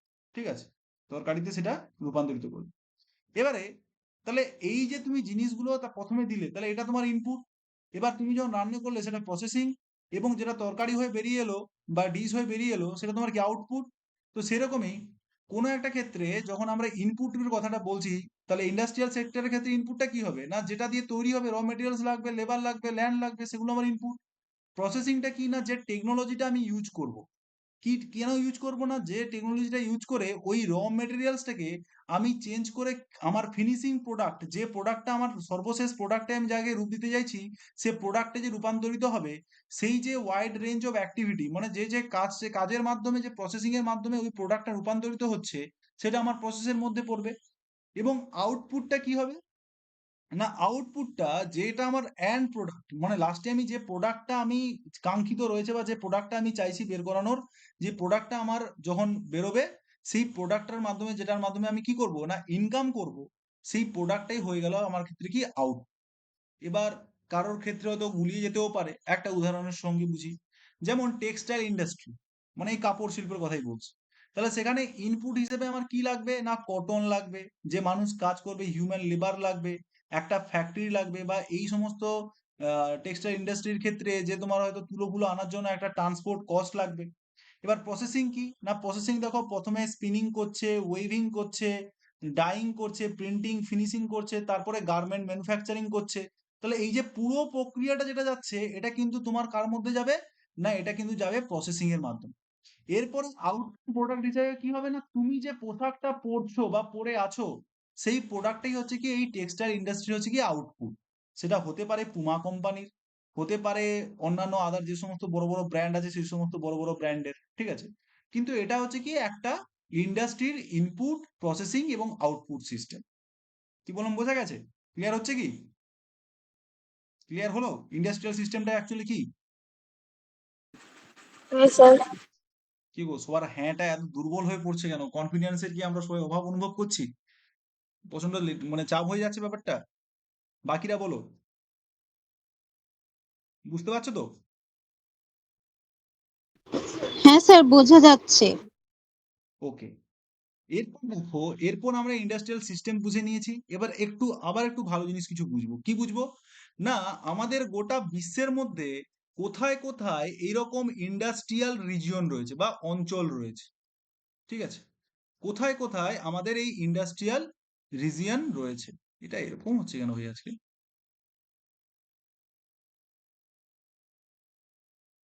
কোথায় কোথায় আমাদের এই ইন্ডাস্ট্রিয়াল রিজিয়নটা রয়েছে বা অঞ্চলটা আমাদের রয়েছে, ঠিক আছে। তো সেক্ষেত্রে আমরা দেখতে পাচ্ছি, দেখো এই যে আমরা ম্যাপটা আমরা দেখতে পাচ্ছি, এই ম্যাপে এটা গোটা বিশ্বের ম্যাপ, ঠিক আছে। এটা হচ্ছে কি, এটা হচ্ছে আমাদের নর্থ আমেরিকা, এটা আমাদের কি এই পুরো নিচের পার্টটা, এটা হচ্ছে সাউথ আমেরিকা, এটা হচ্ছে আমাদের আফ্রিকা, এটা আমাদের প্রিয় ভারতবর্ষ, এই পুরো দেশটা হচ্ছে এশিয়া, এটা হচ্ছে কি, এটা হচ্ছে ইউরোপ, এটা হচ্ছে কি, না এটা হচ্ছে অস্ট্রেলিয়া। তাহলে এরকম ভাগে আমাদের মহাদেশগুলো যখন আমরা প্রথমে পড়েছিলাম জিওগ্রাফির ক্ষেত্রে, দেখো অনেক আগে পড়েছিলাম, সেই সমস্ত জিনিসগুলো এখানে রয়েছে। তো এই সমস্ত জায়গায় বলা হচ্ছে যে বিশ্বের, ওয়ার্ল্ডের eastern north America, eastern north America, তাহলে ইস্ট মানে কি, আমরা জানি এটা ওয়েস্ট, এটা এই যদি ম্যাপটা আমরা ভালো করে দেখি, উপরে কি হয় নর্থ, নিচে সাউথ, এটা ওয়েস্ট এবং এখানে ইস্ট। তাহলে এখানে বলা হয়েছে দেখো ওয়ার্ল্ডের মধ্যে ইস্টার্ন নর্থ আমেরিকা, তাহলে ইস্টার্ন নর্থ আমেরিকা বলতে কোন পার্টটা বোঝাচ্ছে, এই পার্টটা, এই পার্টটা দেখো, এই পার্টটা পার্টিকুলারলি বলা হচ্ছে যে এই পার্টটার দিক থেকে। এছাড়া western and central Europe, western মানে কি, এই যে পশ্চিমী দিক, মানে এই দিক বরাবর বলা হচ্ছে ওয়েস্টার্ন। এবং আমাদের সেন্ট্রাল ইউরোপের ক্ষেত্রে আমাদের একটা জোন দেখতে পাচ্ছি। আর কি বলছে, না ইস্টার্ন ইউরোপ জোন, মানে অর্থাৎ এই পুরো ইউরোপের যে জোনটা রয়েছে সেটা পুরোটা। এবং কি বলা হচ্ছে, এবং ইস্টার্ন এশিয়া, মানে এই যে টোটাল এশিয়া মহাদেশ রয়েছে, এই মহাদেশের মধ্যে এই যে ইস্টার্ন পার্টটাই দেখো, ইস্টার্ন পার্টের ক্ষেত্রেই কিন্তু আমাদের মেজর ইন্ডাস্ট্রিয়াল বেল্ট কিন্তু রয়েছে, ঠিক আছে। এবার বলা হচ্ছে major industrial region to be located the temperate areas, temperate area বলতে কি, নাতিশীতোষ্ণ, ঠিক আছে। নাতিশীতোষ্ণ, নাতিশীতোষ্ণ বলতে বুঝো তো, না না গরম না হচ্ছে তোমার ঠান্ডা।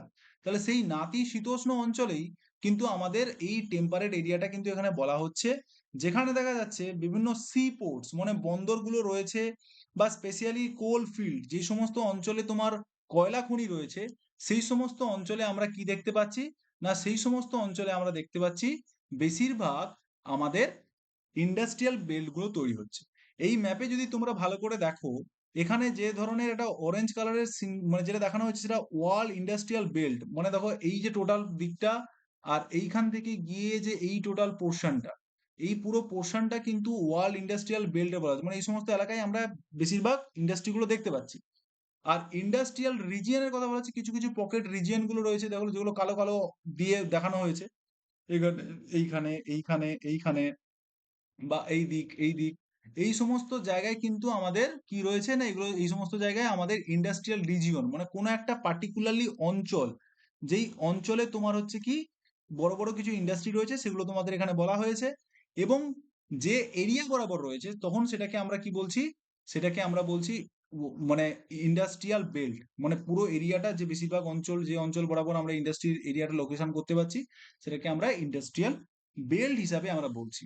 ঠিক আছে, তাহলে মেজর ইন্ডাস্ট্রিয়াল রিজন গুলো কোথায় রয়েছে না ওয়ার্ল্ডের মধ্যে, ইস্টার্ন নর্থ আমেরিকাতে, ওয়েস্টার্ন অ্যান্ড সেন্ট্রাল ইউরোপে, আর ইস্টার্ন ইউরোপে, এবং হচ্ছে কি ইস্টার্ন এশিয়াতে।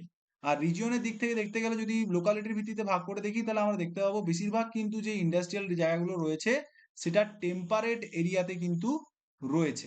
ঠিক আছে, যেখানে আমরা কি দেখতে পাচ্ছি না, যেখানে বন্দরের পরিমাণটাও বেশি আছে। কারণ জিনিস, বন্দরটা কেন দরকার না, এই বন্দরের মাধ্যমে তো ধর এখানে যদি বন্দর থাকে, এই বন্দরের মাধ্যমে তো আমি হচ্ছে আমেরিকাতে পাঠাবো, এই বন্দরের মাধ্যমে আফ্রিকাতে পাঠাবো, এই বন্দরের মাধ্যমে আমি ভারতে পাঠাবো। তাহলে সেগুলো তো আমি কার মাধ্যমে করব, সেগুলো আমি বন্দরের মাধ্যমেই করব। তাহলে তার জন্য বন্দর জায়গা অঞ্চলে, অথবা যেখানে আমরা বললাম ইন্ডাস্ট্রির জন্য পাওয়ারটাও খুব ইম্পর্টেন্ট। ঠিক আছে, শক্তিটা, তাহলে সেই শক্তিটা আগে থেকে কোথা থেকে পাওয়া যাবে, যেখানে কয়লা টয়লা বা বেশি পাওয়া যাবে। তাহলে সেই অনুযায়ী বেশিরভাগ যে সমস্ত অঞ্চলে কয়লা খনি রয়েছে তার পাশাপাশি অঞ্চলেই আমাদের কিন্তু এই ইন্ডাস্ট্রিয়াল বেল্ট গুলো বা ইন্ডাস্ট্রিয়াল রিজিয়ন গুলো তৈরি হয়েছে। সেটাই কিন্তু আমাদের এই স্লাইডের মূল বিষয়। কি বললাম, ক্লিয়ার হয়েছে তো? এরপরে যদি ইন্ডাস্ট্রিয়াল রিজিয়ন অনুযায়ী আমাদের ভারতবর্ষে দেখি, ভারতবর্ষের ক্ষেত্রে এই ইন্ডাস্ট্রিয়াল রিজিয়ন অনুযায়ী আমরা কটা ভাগে ভাগ করছি না, দেখো এখানে বলা হয়েছে মুম্বাই পুনে রিজিয়ন, এই অঞ্চলে একটা রিজিয়ন রয়েছে। এই দেখো বলা হয়েছে মুম্বাই পুনে ক্লাস্টার রিজিয়ন। তারপর বলা হচ্ছে ব্যাঙ্গালোর তামিলনাড়ু রিজিয়ন। এই যে এই যে পুরো বেলটা অঞ্চল দেখা হচ্ছে, এটা হচ্ছে ব্যাঙ্গালোর তামিলনাড়ু রিজিয়ন। এবার বলা হচ্ছে হুগলি রিজিয়ন। হুগলি রিজিয়ন মানে বুঝতে পেরেছো, আমাদের এই যে হুগলি অঞ্চল, এই অঞ্চলটার কথা বলা হয়েছে। এরপরে কি বলা হচ্ছে আমেদাবাদ বরোদা রিজিয়ন। আমেদাবাদ বরোদা রিজিয়নটা কোথায় না, এই যে গুজরাট রিজিয়নটা যেটা বলানো হয়েছে এটাকেই কিন্তু আমেদাবাদ এবং বরোদা রিজিয়ন বলা হচ্ছে। আরেকটা বলা হচ্ছে ছোট নাগপুর ইন্ডাস্ট্রিয়াল বেল্ট। এই দেখো ছোট নাগপুর ইন্ডাস্ট্রিয়াল বেল্ট, এই যে জায়গাটা। এছাড়া বলা হচ্ছে বিশাখাপত্তনম গুন্তুর বেল্ট। বিশাখাপত্তনম এবং গুন্তুর বেল্ট, সেটা দেখো এই জায়গাটা। ঠিক আছে, বিশাখাপত্তনম এবং গুন্তুর বেল্ট। আরেকটা বলা হচ্ছে গুরগাঁও দিল্লি মেরুট রিজিয়ন। গুরগাঁও দিল্লি মেরুট রিজিয়ন কোথায় না, এই যেটা দিল্লি মেরুট রিজিয়ন। আরেকটা কি বলছে কোল্লাম তিরুবনন্তপুরম ইন্ডাস্ট্রিয়াল ক্লাস্টার। কোল্লাম তিরুবনন্তপুরম দেখো এই যে জায়গাটা, পার্টিকুলারলি এই যে পোর্শনটা, এই পোর্শনটাকে কিন্তু এটা ডিনোট করা হয়েছে। এই যে জায়গাগুলো রয়েছে এই সমস্ত জায়গাগুলোই হচ্ছে আমাদের ভারতের ক্ষেত্রে মোস্ট এভার ইন্ডাস্ট্রিয়াল রিজিয়ন, মানে এই সমস্ত জায়গায় টোটাল ভারতবর্ষের মধ্যে শিল্প কারখানা এই সমস্ত জায়গায় রয়েছে। কি বললাম বুঝতে পেরেছো? বোঝা যাচ্ছে তো? হ্যাঁ স্যার। বেশ। হ্যাঁ স্যার, বোঝা যাচ্ছে। এরপরে দেখো আমরা এবার একটা গুরুত্বপূর্ণ টপিক নিয়ে আলোচনা করব। কি টপিক না, এই যে আমরা ইন্ডাস্ট্রি নিয়ে এত কথা বলছি, এই যে আমরা ইন্ডাস্ট্রি নিয়ে এত কথা বলছি, এই ইন্ডাস্ট্রির আবার একটা খারাপ প্রভাবও আছে। সে প্রভাবটা কি না, এককালে আমরা সবাই শুনেছি ভোপালে গ্যাস, মানে গ্যাস লিকেজ করে অনেকে মারা গেছিল, যেটাকে একটা ডিজাস্টার হিসাবেও কিন্তু আমাদের ধরা হয়েছিল। কি হিসাবে ধরা হয়েছিল না, ডিজাস্টার হিসাবে।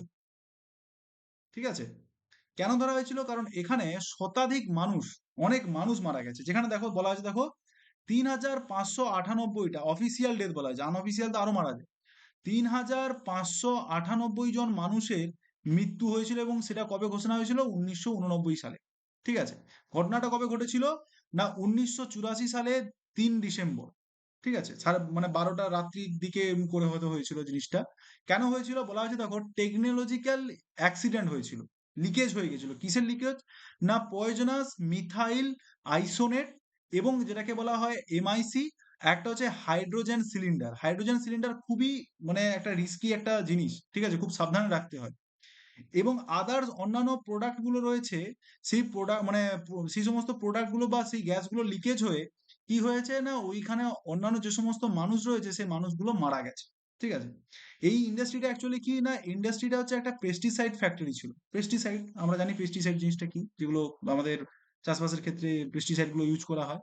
তো সেই সমস্ত জায়গায় সেই সমস্ত ইন্ডাস্ট্রির ক্ষেত্রে এরকম গ্যাসগুলো লিকেজ করে এতজন মানুষের কিন্তু মৃত্যু হয়েছিল, যেটাকে ইন্ডাস্ট্রিয়াল ডেজার্ট বলা হয়। ইন্ডিয়ার ক্ষেত্রে ভোপালে এই জিনিসটা আমরা কিন্তু দেখতে পেয়েছিলাম, সেটা কবে, 1984 সালে।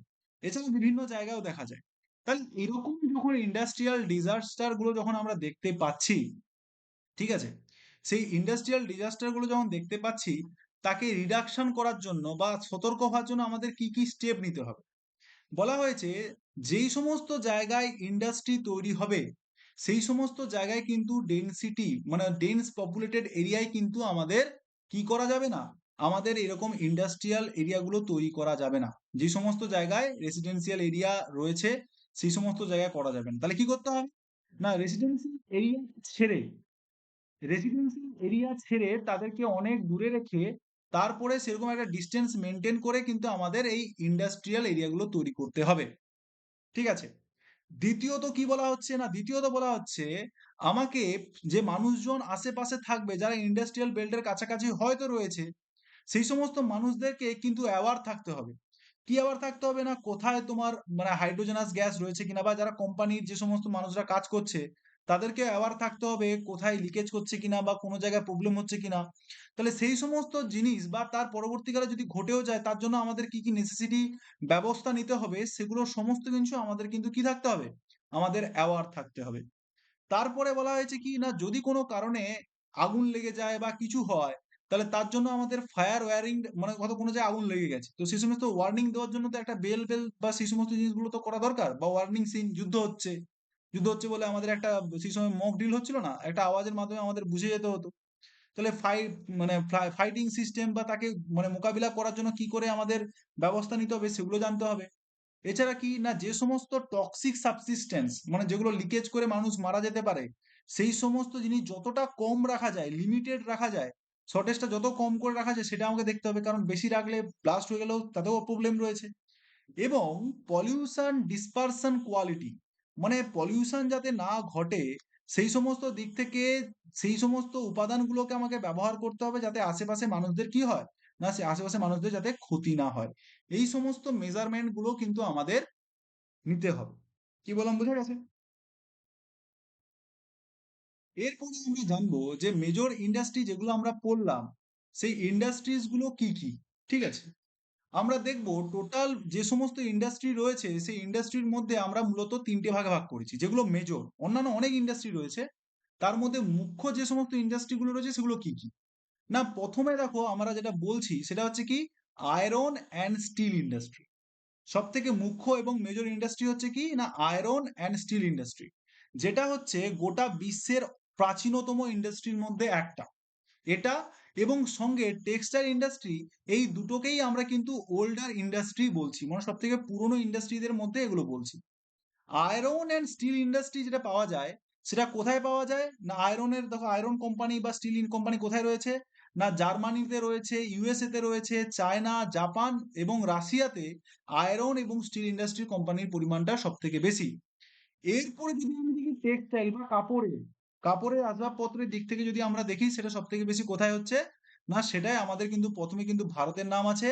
এরপরে কি আছে, হংকং, সাউথ কোরিয়া, জাপান এবং তাইওয়ান, এরা কিন্তু টেক্সটাইল ইন্ডাস্ট্রির ক্ষেত্রে কিন্তু তারা উন্নতি করেছে। তো এক্ষেত্রে মেজর ইন্ডাস্ট্রির মধ্যে যে প্রথম দুটো মুখ্য ইন্ডাস্ট্রি বললাম, একটা হচ্ছে আয়রন অ্যান্ড স্টিল ইন্ডাস্ট্রি এবং দ্বিতীয় হচ্ছে টেক্সটাইল ইন্ডাস্ট্রি, এবং দুটোই হচ্ছে কি পুরনো ইন্ডাস্ট্রি।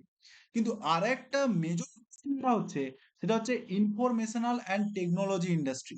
ঠিক আছে, আইটি সেক্টরে যে সমস্ত ইন্ডাস্ট্রিগুলো রয়েছে, এই যে ধরো যার মাধ্যমে তোমাদের সঙ্গে আমি এখন কমিউনিকেশন করতে পারছি, তাকেও তো আমাদের কিছু না কিছু জায়গায় পে করতে হচ্ছে। যে সমস্ত জিনিসগুলো ইউজ করছি হয়তো তুমি নিজে প্রোডাক্ট হচ্ছ, না হলে প্রোডাক্ট না হওয়ার জন্য তোমাকে পে করতে হচ্ছে। এই টুপির মধ্যে তোমাকে কিন্তু থাকতে হচ্ছে। ঠিক আছে, তাহলে এই ইনফরমেশন টেকনোলজিটা এটা কিন্তু একটা নতুন, মানে আগে থেকে আমরা যেমন আয়রন স্টিল কোম্পানি টোম্পানি অনেক পুরনো ছিল, এই ইনফরমেশন অ্যান্ড টেকনোলজি কোম্পানিটা এটা কিন্তু আমাদের ক্ষেত্রে এমার্জিং ইন্ডাস্ট্রি, মানে এটা উদীয়মান, ঠিক আছে, উদীয়মান ইন্ডাস্ট্রি আমরা বলছি। এই এমার্জিং ইন্ডাস্ট্রি কাকে বলছে সেটা একটু জেনে নেবো। না, emerging industry are also known as sunrise industry, উদীয়মান শিল্প, ঠিক আছে। তাহলে তোমাকে যদি বলা হয় উদীয়মান শিল্প হিসেবে মুখ্যত মেজর ইন্ডাস্ট্রির মধ্যে কোন শিল্পটাই হচ্ছে আমাকে তাকে আমরা উদীয়মান শিল্প হিসেবে বলতে পারি, বলো দেখি কোনটা হবে?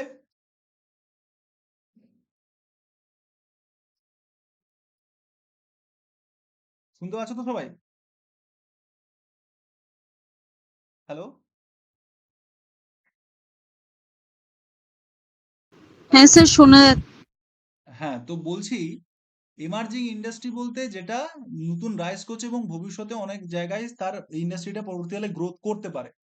তাহলে এই যে আয়রন বেস ইন্ডাস্ট্রি বললাম, বা আমরা কি বললাম, আমরা টেক্সটাইল ইন্ডাস্ট্রি বললাম, এবং কি কমিউনিকেশন বা ইনফরমেশনাল টেকনোলজিক্যাল ইন্ডাস্ট্রি যেটা বললাম, আইটি সেক্টর ইন্ডাস্ট্রি, এই তিনটে ইন্ডাস্ট্রির মধ্যে কোন ইন্ডাস্ট্রিটাকে আমরা এমার্জিং ইন্ডাস্ট্রি বা সানরাইজ ইন্ডাস্ট্রি বলতে পারি, বলো?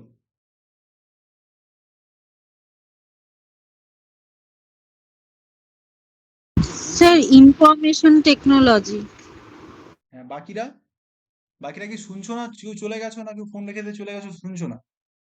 এখানে কিন্তু পার্টিকুলারলি তো এটাই তো বলছি যে আমাদের ইনফরমেশনাল বা আইটি সেক্টর যে ইন্ডাস্ট্রি রয়েছে সেটাকেই কিন্তু আমাদের এমার্জিং ইন্ডাস্ট্রি বলছি। যেমন ক্যালিফোর্নিয়ার সিলিকন ভ্যালি, সিলিকন ভ্যালি এরকম এমার্জিং ইন্ডাস্ট্রির একটা উদাহরণ। এছাড়া কি আমাদের ইন্ডিয়ার মধ্যে ব্যাঙ্গালোর, যাকেও আমরা কিন্তু সিলিকন ভ্যালি বলি ইন্ডিয়ার মধ্যে, ঠিক আছে, এই ব্যাঙ্গালোরটাও কিন্তু আমাদের এই এমার্জিং ইন্ডাস্ট্রিটার মধ্যে কিন্তু পড়ছে। কি বললাম, বোঝা গেছে? তাহলে মেজর ওয়ার্ল্ড ইন্ডাস্ট্রির মধ্যে কোন কোন ইন্ডাস্ট্রিকে আমরা ডিনোট করতে পারছি? না, iron and steel industry, textile industry, আর হচ্ছে কি আমাদের ইনফরমেশনাল এবং আইটি সেক্টর ইন্ডাস্ট্রি, ঠিক আছে, ক্লিয়ার? এবং কোথায় কোথায় পাওয়া যায় সেটা আমরা আলোচনা করলাম। এরপরে আমরা আয়রন অ্যান্ড স্টিল ইন্ডাস্ট্রির সম্বন্ধে একটু জানব, ঠিক আছে। আয়রন অ্যান্ড স্টিল ইন্ডাস্ট্রিকে এক কথায় অনেকে আবার ফিডার ইন্ডাস্ট্রি বলা হয়। ফিডার ইন্ডাস্ট্রি বলতে মানে এই ইন্ডাস্ট্রি থেকে যেটা হচ্ছে প্রোডাক্ট হিসেবে বেরোচ্ছে সেটা আবার অন্য কোনো জায়গায় সেটা আবার র মেটেরিয়াল হিসেবে কি হচ্ছে না কাজ করছে। অন্য জায়গায় সেটা কি হচ্ছে না, অন্য জায়গায় ওটা আবার র মেটেরিয়াল হিসেবে কাজ হচ্ছে। আয়রন অ্যান্ড স্টিল উৎপাদন থেকে যারা স্টিল উৎপাদন করলো, এবার স্টিল থেকে ধরো কি হচ্ছে আসবাবপত্র বানাচ্ছে, কেউ খুন্তি কড়াই এই সমস্ত জিনিস তারা বানায়, তাহলে সেটা তাদের একটা আলাদা ইন্ডাস্ট্রি। তাহলে তাদের ক্ষেত্রে এই স্টিলটা কি র মেটেরিয়াল হিসেবে ইউজ হচ্ছে। তাহলে এই কারণে আয়রন এবং স্টিল থেকে আরো অন্যান্য অনেক হচ্ছে ইন্ডাস্ট্রি হচ্ছে তারা নিজেদের ম্যানুফ্যাকচারিং করে বা নতুন একটা প্রোডাক্ট উৎপাদন করে। সেই কারণে এই ইন্ডাস্ট্রিকে আমরা কিন্তু ফিডার ইন্ডাস্ট্রি বলছি। Product are use for raw materials, ঠিক আছে, র মেটেরিয়ালসের জন্য ইউজ হচ্ছে আদার্স ইন্ডাস্ট্রির জন্য, মানে অন্যান্য ইন্ডাস্ট্রির ক্ষেত্রে এটা কিন্তু কি হচ্ছে না, এটা র মেটেরিয়াল হিসেবে এটা কিন্তু আমরা ইউজ করছি, ঠিক আছে।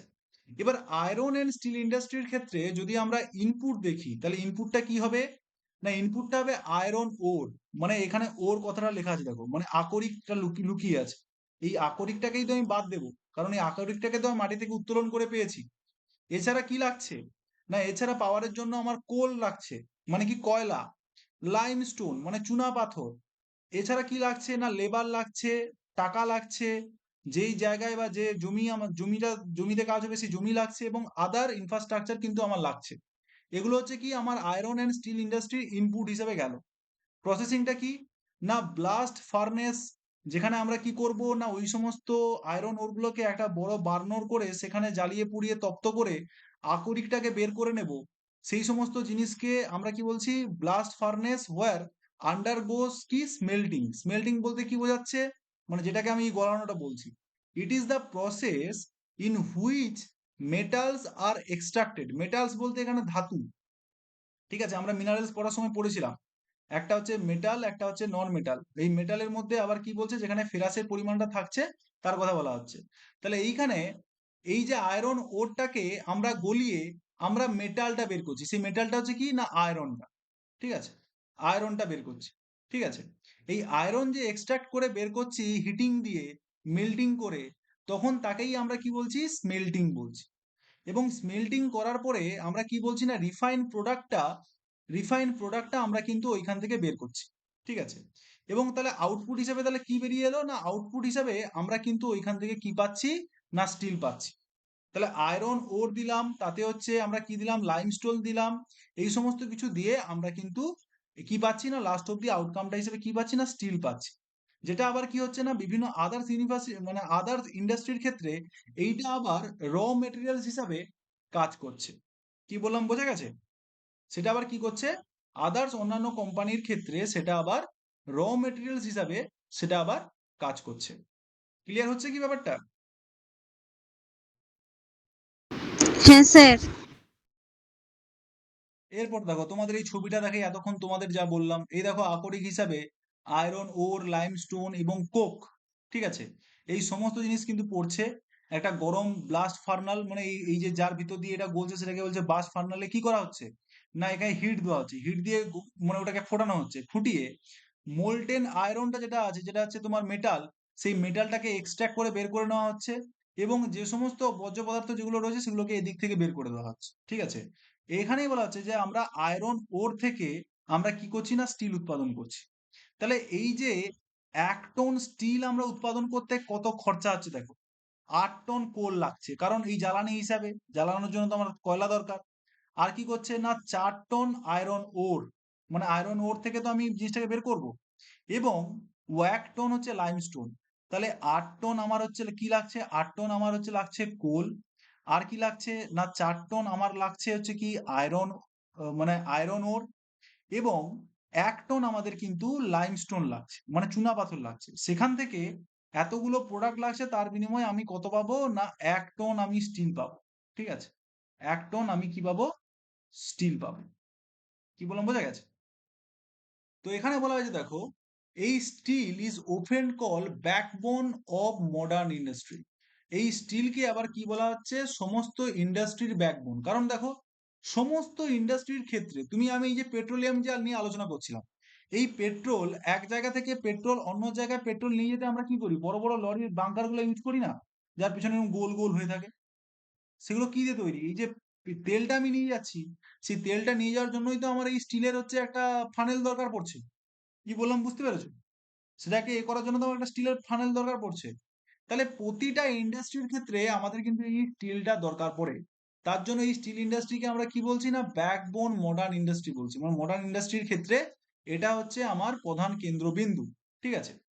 স্পেশাল অ্যালয়ে মানে এই স্টিলটা তৈরি করার জন্য আমরা আবার কিছু ধাতু মেশাই। সেটা কি কি মেশাই না সেটা দেখো, এই স্টিল তৈরি করার জন্য আমরা কিছু পরিমাণে অ্যালুমিনিয়াম, কিছু পরিমাণে নিকেল এবং কিছু পরিমাণে কপার মানে তামা, তামা আমরা দিয়ে আমরা কি করছি না এই স্টিলটাকে আরো ভালো মজবুতি এবং যাতে জং না পড়ে সেই জন্য আমরা কিন্তু এখানে চেষ্টা করছি। এই যে টাটা রতন টাটা এই যে হাওড়া ব্রিজ, এই যে হাওড়া ব্রিজ তৈরি হয়েছে স্টিলের দ্বারা, তাহলে সেইখানে এই যে স্টিলটা যেটা আমাদের দিয়েছে যেখানে এখনো পর্যন্ত রাস্ট পড়ছে না, তাহলে কিরকম স্টিল দিয়েছিল সেই সময়, যেখানে কিন্তু কি হয় না যে আয়রন ওরটাকে গলিয়ে আমি যে স্টিলটা পাচ্ছিলাম, আয়রন ওরটাকে গড়িয়ে আমি যে স্টিলটাকে পাচ্ছিলাম, সেই স্টিলটাকে আমি যদি আরো অ্যালুমিনিয়াম, আমি যদি আরো নিকেল, আমি যদি আরো কপার দিয়ে ওটাকে মার্চ করে যদি এই জিনিসটাকে বানানোর চেষ্টা করি, তাহলে স্টিলটার কি হবে না স্টিলটার একটা মানে মানে তার হার্ডনেসটা বাড়বে, ঠিক আছে, তার একটা মানে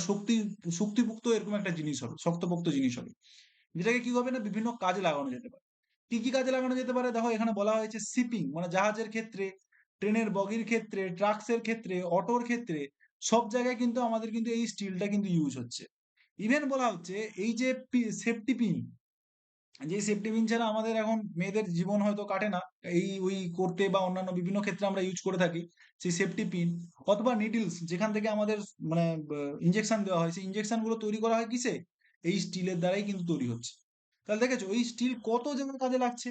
এছাড়া যেটা তোমাদের আমি কিছুক্ষণ আগে বললাম যে অয়েল মানে এই যে তেল, সেই তেলটাকে ফুঁড়ে বের করার জন্য যে কি দরকার একটা যন্ত্র দরকার, ড্রিল মেশিন। সেই ড্রিল মেশিন তৈরি করার জন্যই আমার হচ্ছে এই হচ্ছে স্টিল দরকার। আবার এক জায়গা থেকে অন্য জায়গায় এই তেলটাকে যখন আমি মানে মানে এক জায়গা থেকে অন্য জায়গায় ট্রান্সফার করব, তার জন্যও কিন্তু আমার এই স্টিলের পাইপই দরকার। কি বললাম বুঝতে পেরেছো? এছাড়া কি বলা হচ্ছে, minerals are mined with the steel equipment. যে সমস্ত মিনারেলস গুলো আমরা বিভিন্ন থেকে উত্তোলন করছি, হয়তো কয়লা উত্তোলন করছি, কয়লা কি উত্তোলন করবো কিসে, হাত দিয়ে খুঁড়ে? তা তো হয় না।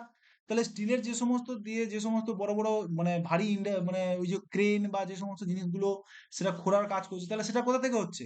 এই স্টিল থেকে তৈরি হচ্ছে। এছাড়া কি বিভিন্ন ফার্ম মেশিন, যে সমস্ত ফার্ম মেশিন গুলো রয়েছে বা বড় বড় কি বলা যায়, চাষবাসের যে যে সমস্ত জায়গাগুলো রয়েছে বা বড় বড় বিল্ডিং তৈরি করার ক্ষেত্রে সব জায়গায় কিন্তু আমাদের এই স্টিলটা দরকার হয়। কি বললাম, বোঝা গেছে? ক্লিয়ার? এরপরে দেখো, আমরা এই ছবির মাধ্যমে আমরা দেখবো যে কোথায় কোথায় এই স্টিল গুলো পাওয়া যায়, যে নামগুলো বললাম। এই দেখো, সাউথ আফ্রিকার এখানে পয়েন্ট আছে, ইউরোপের এতগুলো পয়েন্ট, রাশিয়া, জার্মানি, আর ইন্ডিয়াতে এইখানে এই ঝাড়িয়া বা ঝাড়খণ্ডের কাছাকাছি সেই সমস্ত অঞ্চলে। ঠিক আছে?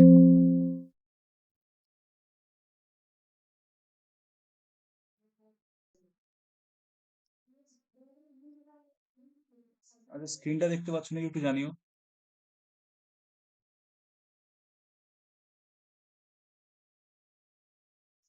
স্ক্রিন দেখা যাচ্ছে?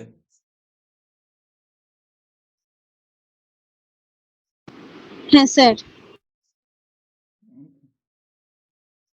তাহলে এই সমস্ত জায়গা দেখো, যে সমস্ত জায়গা এই ম্যাপে পয়েন্ট আউট করে দেওয়া রয়েছে, এই সমস্ত জায়গায় আমাদের কিন্তু কি রয়েছে না, এই আয়রন ওরের মানে মানে যে স্টিল এবং আয়রনের যে ইন্ডাস্ট্রিজ গুলো এই সমস্ত পকেট এরিয়া গুলোতে আমরা কিন্তু বেশি লক্ষ্য করতে পারি। এরপরে বলা হয়েছে দেখো, before before 18 AD, iron and steel industry was located where raw materials and power supply and running water easily available। মানে 18শো শতাব্দীর সময়, এডির সময় কি বলা হয়েছে না, যে সমস্ত জায়গায় আমার এই র মেটেরিয়ালস পাওয়া যেত বা পাওয়ার সাপ্লাই যদি বেশি পাওয়া যেত, সেই সমস্ত জায়গায় বা জলের সাপ্লাই যেখানে বেশি পাওয়া যেত সেই সমস্ত জায়গায় কিন্তু আমাদের এই স্টিল ইন্ডাস্ট্রিজ গুলো তৈরি হয়ে উঠতো। Letter ideal location for the industry ওয়াজ নেয়ার কোল ফিল্ড। পরবর্তীকালে এটা দেখা গেল যে যেই সমস্ত জায়গা থেকে পাওয়ারটা পাওয়া যাচ্ছে, যেখানে কোল বেশি পাওয়া যাচ্ছে বা কয়লা বেশি পাওয়া যাচ্ছে, সেই সমস্ত জায়গায় কিন্তু তৈরি হতে থাকলো। And close two canals and railway. এবং পরবর্তী যেই সমস্ত জায়গা থেকে প্রোডাক্টটাকে তো আমাকে ট্রান্সপোর্ট করতে হবে এক জায়গা থেকে অন্য জায়গায়, তো সেই জায়গায় রেলওয়ে বা যে সমস্ত জায়গায় ট্রান্সপোর্টেশন ব্যবস্থাটা রয়েছে সেই সমস্ত জায়গায় আস্তে আস্তে শিফট হতে লাগলো। আফটার 1950, 1950-এর পরবর্তীকালে দেখা যাচ্ছে iron and steel industry began to locate on large area. মানে একটা বিশাল এরিয়া জুড়ে কিন্তু তারা তাদের এরিয়াটাকে বাড়ালো, and of flat land and near to seaport. এবং তারা যেহেতু পরবর্তীকালে ইন্টার যে ট্রেডিংটা যেটা চলছিল নিজেদের দেশের মধ্যে, সেটাকে তারা বাড়িয়ে তারা যেহেতু বিশ্বের দরবারের কাছে পৌঁছে দিতে চায়, তো তার জন্য যে সমস্ত জায়গায় বন্দর এরিয়া রয়েছে এই সমস্ত বন্দর এরিয়ার দিকে তারা কিন্তু তৈরি করার চেষ্টা করলো। এই যে ছবিটা দেখানো হয়েছে, ছবিটার মাধ্যমে তাই দেখানো হয়েছে। দেখো, প্রথমের দিকে যে সমস্ত জায়গায় মানে কাঁচা মালটাল পাওয়া যেত সেই সমস্ত জায়গায় ইন্ডাস্ট্রিটা ছিল। তারপরে কি করলো না, যে সমস্ত জায়গায় আমি কয়লা পাচ্ছি সেই সমস্ত জায়গায় কয়লার যুক্ত অঞ্চলে আমরা আস্তে লোকেট করলাম। পরবর্তীকালে দেখছি 1950-এর পরে বন্দর এলাকাগুলোতে আমরা কি করলাম না, আমরা ইন্ডাস্ট্রিটাকে শিফট করলাম। এবার দেখা যাচ্ছে this is because by this time steel workers had become very large. যেখানে স্টিল ওয়ার্কার্সরা বেশি পরিমাণে পাওয়া যাচ্ছিল এবং iron ore had be import from the overseas. এবং আয়রন ওরটা আমরা সামুদ্রিক অঞ্চল থেকে পাচ্ছিলাম, মানে বাইরে আর যেতে হচ্ছে না, সমুদ্র অঞ্চল থেকে আমরা পেয়ে যাচ্ছি। তো এবং সেখানেই প্রোডাক্টটা উৎপাদন করছি, আবার শিপ বন্দর থেকে আবার ট্রান্সপোর্ট করে দিতে আমাদের সুবিধা হচ্ছে। এছাড়া এই সমস্ত অঞ্চলে যে সমস্ত লেবার গুলো কাজ করছে তারা খুবই সস্তাতে আমরা কিন্তু আশেপাশের অঞ্চল থেকে পেয়ে যাচ্ছিলাম। তাহলে যেই সময় মার্কেট এরিয়াটা বা যেখান থেকে আমার ট্রান্সপোর্টটা সুবিধা হবে, তাহলে সেই সমস্ত জায়গায় আমার ইন্ডাস্ট্রিটা তৈরি করলে ভালো হবে। তো সেই অনুযায়ী এই সমস্ত ইন্ডাস্ট্রিটা 1950 সালে বন্দরের কাছাকাছি তৈরি হতে আরম্ভ হয়েছিল। ঠিক আছে? ইন ইন্ডিয়া, যদি ভারতের ক্ষেত্রে দেখি, iron ore and steel industry has developed হয়েছিল taking advantage of raw materials, cheap labour, transport and market. আমাদের ইন্ডিয়ার ক্ষেত্রে এই যে ইন্ডাস্ট্রিগুলো তৈরি হয়েছিল তার মূলত কারণটা কি ছিল, না আমাদের র মেটেরিয়ালসটিও পাওয়া যাচ্ছিল, লেবারটাও খুব চিপ পরিমাণে খুব কম টাকায় লেবার পাওয়া যাচ্ছিল, ট্রান্সপোর্টেশন এবং মার্কেটটাও খুব ভালো ছিল। তাই তাহলে ইন্ডিয়ার মধ্যে কোন কোন এমন জায়গা রয়েছে যে সমস্ত জায়গাতে আমাদের এই স্টিল কোম্পানিটা রয়েছে? না দেখো, এখানে দেওয়া রয়েছে ভিলাই, দুর্গাপুর, বার্নপুর, এছাড়া আমাদের জামশেদপুর, রাউরকেল্লা এবং বোকারোতে, এই সমস্ত অঞ্চলগুলোতে আমার ইন্ডিয়ার মধ্যে আমরা কি দেখতে পাচ্ছি না, স্টিল ইন্ডাস্ট্রিজ গুলো দেখতে পাচ্ছি। ঠিক আছে, এবার এই সমস্ত যে সমস্ত ইন্ডাস্ট্রি গুলো রিজন গুলো আমি তোমাদের বললাম, এই সমস্ত রিজন গুলো এই চারটি মূলত এই চারটি আমাদের স্টেটে আমরা কিন্তু লক্ষ্য করতে পারছি। সেগুলো কি? একটা হচ্ছে ওয়েস্ট বেঙ্গল, একটা হচ্ছে আমাদের ঝাড়খণ্ড, আরেকটা হচ্ছে আমাদের ওড়িশা, আর একটা হচ্ছে কি আমাদের ছত্তিশগড়। ঠিক আছে, ছত্তিশগড়। এই চারটে জায়গায় আমাদের কিন্তু টোটাল এই মানে আয়রন অ্যান্ড স্টিল ইন্ডাস্ট্রিটা, এই চারটি আমাদের স্টেটে এই কিন্তু ইন্ডাস্ট্রিটা রয়েছে। ঠিক আছে, এছাড়া তোমাদের দেখানো হচ্ছে, দেখো, ভদ্রাবতী, বিজয়নগর ইন কর্ণাটকা। কর্ণাটকার ক্ষেত্রে কি বলছে? ভদ্রাবতী এবং বিজয়নগরের কাছে, এবং বিশাখাপত্তনম ইন অন্ধ্রপ্রদেশ, এবং স্লেম ইন তামিলনাড়ু। এই সমস্ত জায়গায়ও তোমার হচ্ছে স্টিল সেন্টার গুলো রয়েছে, কিন্তু বেশিরভাগ জায়গা, যেই জায়গা থেকে আমরা বেশি মানে মানে এই ইন্ডাস্ট্রিটা বেশি এক্সপ্যান্ড করেছে বা বেড়েছে, বা সব থেকে বেশি মেজর জায়গাটা যদি আমরা বলি, তাহলে মূলত আমরা এই জায়গাগুলোকে আমরা ডিনোট করব। ঠিক আছে, তো এখানে দেখো জামশেদপুরের সম্বন্ধে বলা হয়েছে, বা পরবর্তীকালে তোমাদের আরো অন্যান্য ইন্ডাস্ট্রিজ এর কথাগুলো বলা হয়েছে। এই পার্টটা আমি তোমাদের আজকে আর পড়াচ্ছি না, অনেকটা টাইম হয়ে গেছে। পরের দিন আমরা কিন্তু টেক্সটাইল বা অন্যান্য যে পার্টটা গুলো রয়েছে, সে পার্টটা আমি শেষ করব। ঠিক আছে, শুনতে পাচ্ছ তো সবাই?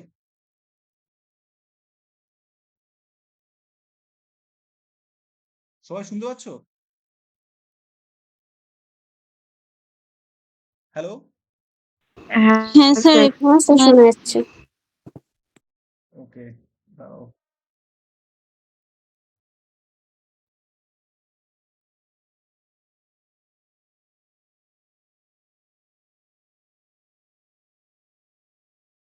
শুনতে পাচ্ছ?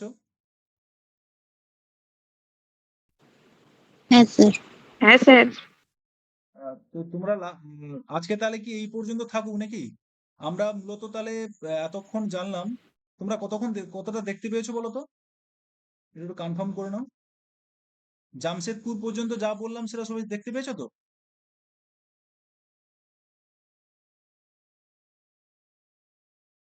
এইটার আগে পর্যন্ত, এতটা পর্যন্ত স্যার, সবাই, এতটা পর্যন্ত তোমরা এতটা পর্যন্ত দেখতে পেয়েছি স্যার। দেখতে পেয়েছো তো? বেশ, আজকে এতটাই থাকলো। পরের দিন আমরা নেক্সট পার্টটা বা এই যে স্যার, পার্টটা যেটা রয়েছে সেটা আলোচনা করবো। হ্যাঁ, বলো বলো। স্যার বলছি যে স্যার এটা একটু আপলোড করে দেবেন স্যার, আমার খুব নেটওয়ার্কের প্রবলেম হচ্ছিল, বারবার লেফট হয়ে যাচ্ছিলাম আর কি, ভালোভাবে দেখতে পাইনি। ঠিক আছে, না না, এটা অবশ্যই আপলোড হবে। তোমাদের যে সমস্ত ক্লাসগুলো হচ্ছে, সমস্ত ক্লাসই তোমাদের কিন্তু আপলোড হয়ে ঠিক যাবে। আছে স্যার। ঠিক আছে, তোমরা আগে অনেকেই দেখতে পাচ্ছি। ঠিক আছে, নেটওয়ার্কে খুব ইস্যু হ্যাঁ হচ্ছিল। হ্যাঁ, সে ঠিক আছে, কোনো অসুবিধা নেই। তাহলে আজকে আমরা জানলাম যে টোটাল ইন্ডাস্ট্রিটা কি, ইন্ডাস্ট্রির টাইপ গুলো কি কি রয়েছে, তারপরে মেজর ইন্ডাস্ট্রিজ গুলো কি কি, তাদের লোকেশনটা কি রয়েছে, এবং আমরা আলোচনা করছিলাম প্রথমে আজকে আয়রন ওর নিয়ে, এবং সেখানে আমাদের ইন্ডিয়া এবং ওয়ার্ল্ডের ভিত্তিতে আয়রন এবং স্টিল ইন্ডাস্ট্রি কোন কোন জায়গায় রয়েছে সেগুলো নিয়ে আমরা আলোচনা করলাম। ঠিক আছে, মূলত আমরা দেখলাম কি, ওয়েস্ট বেঙ্গল, এছাড়া ঝাড়খণ্ড, ওড়িশা এবং ছত্তিশগড়, এই চারটে স্টেটের মধ্যেই কিন্তু আমাদের আয়রন এবং হচ্ছে স্টিল ইন্ডাস্ট্রিটা কিন্তু রয়েছে। ঠিক আছে, এবং ব্যতীত আরো দু একটা জায়গা রয়েছে, সেই সমস্ত জায়গাটা এতটা ইম্পর্টেন্ট নয়, কিন্তু আমাদের এই সমস্ত জিনিসগুলো মাথায় রাখতে হবে: ছত্তিশগড়, দুর্গাপুর, বার্নপুর, জামশেদপুর। এবার এর পরের দিন আমরা এই এক একটা যেগুলো ইম্পর্টেন্ট জায়গাগুলো রয়েছে, ইম্পর্টেন্ট জায়গাগুলো নিয়ে আলোচনা করব। যেমন জামশেদপুর রয়েছে, তারপরে আরো ব্যতীত তোমাদের অরণ্য, কটন টেক্সটাইল ইন্ডাস্ট্রিজ, এই সমস্ত ব্যাপারগুলো আলোচনা করার আছে। আজকে আর আলোচনা করছি না, ওটা আমরা লাস্ট দিন আলোচনা করব। কিন্তু এতক্ষণ যে আলোচনা করলাম তার মধ্যে কারোর কোনো অসুবিধা যদি থাকে আমাকে বলো। এতক্ষণ যে আলোচনা করলাম, কারো কোনো অসুবিধা রয়েছে? জানাও তাহলে। কোনো স্লাইড বা কোনো জায়গায় বুঝতে অসুবিধা থাকলে আমাকে জানো। কারোর প্রবলেম আছে? ইয়েস ইয়া নো তে অ্যান্সার দাও। আমি স্লাইড গুলো চেঞ্জ করছি, কোন জায়গায় অসুবিধা আছে এবার আমাকে বলে দাও।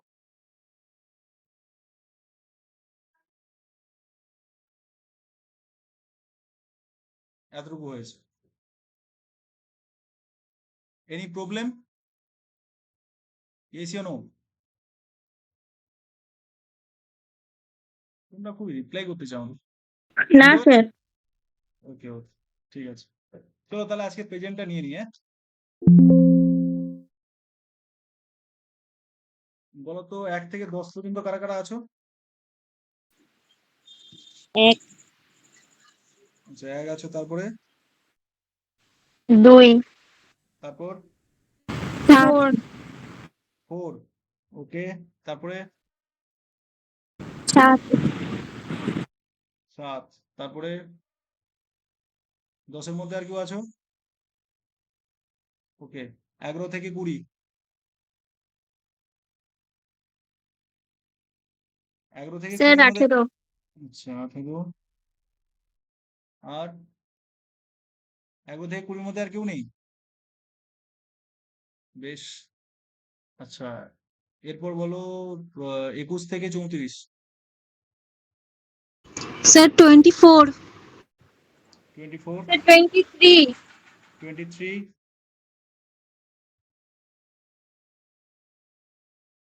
24, 23? আর স্যার কেউ নেই? 29। 29। 29? 29? হ্যাঁ স্যার। ওকে, তারপরে? 34 এর মধ্যে আর কেউ আছো? বেশ। 1, 2, 3, 4, 5, 6, 7, 8, 8 জন আছো? 1, 2, 4, 7, 18, 23, 24, 29, তাই তো? এই কজন আছো তো? বেশ, ঠিক আছে। আজকের ক্লাসটা ভালো লাগলো? হ্যাঁ স্যার।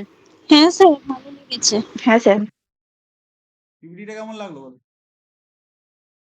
তোমাদের জন্য সকাল থেকে বসে এই খুব সমস্ত ভালো। পিপিটি গুলো তৈরি করছি।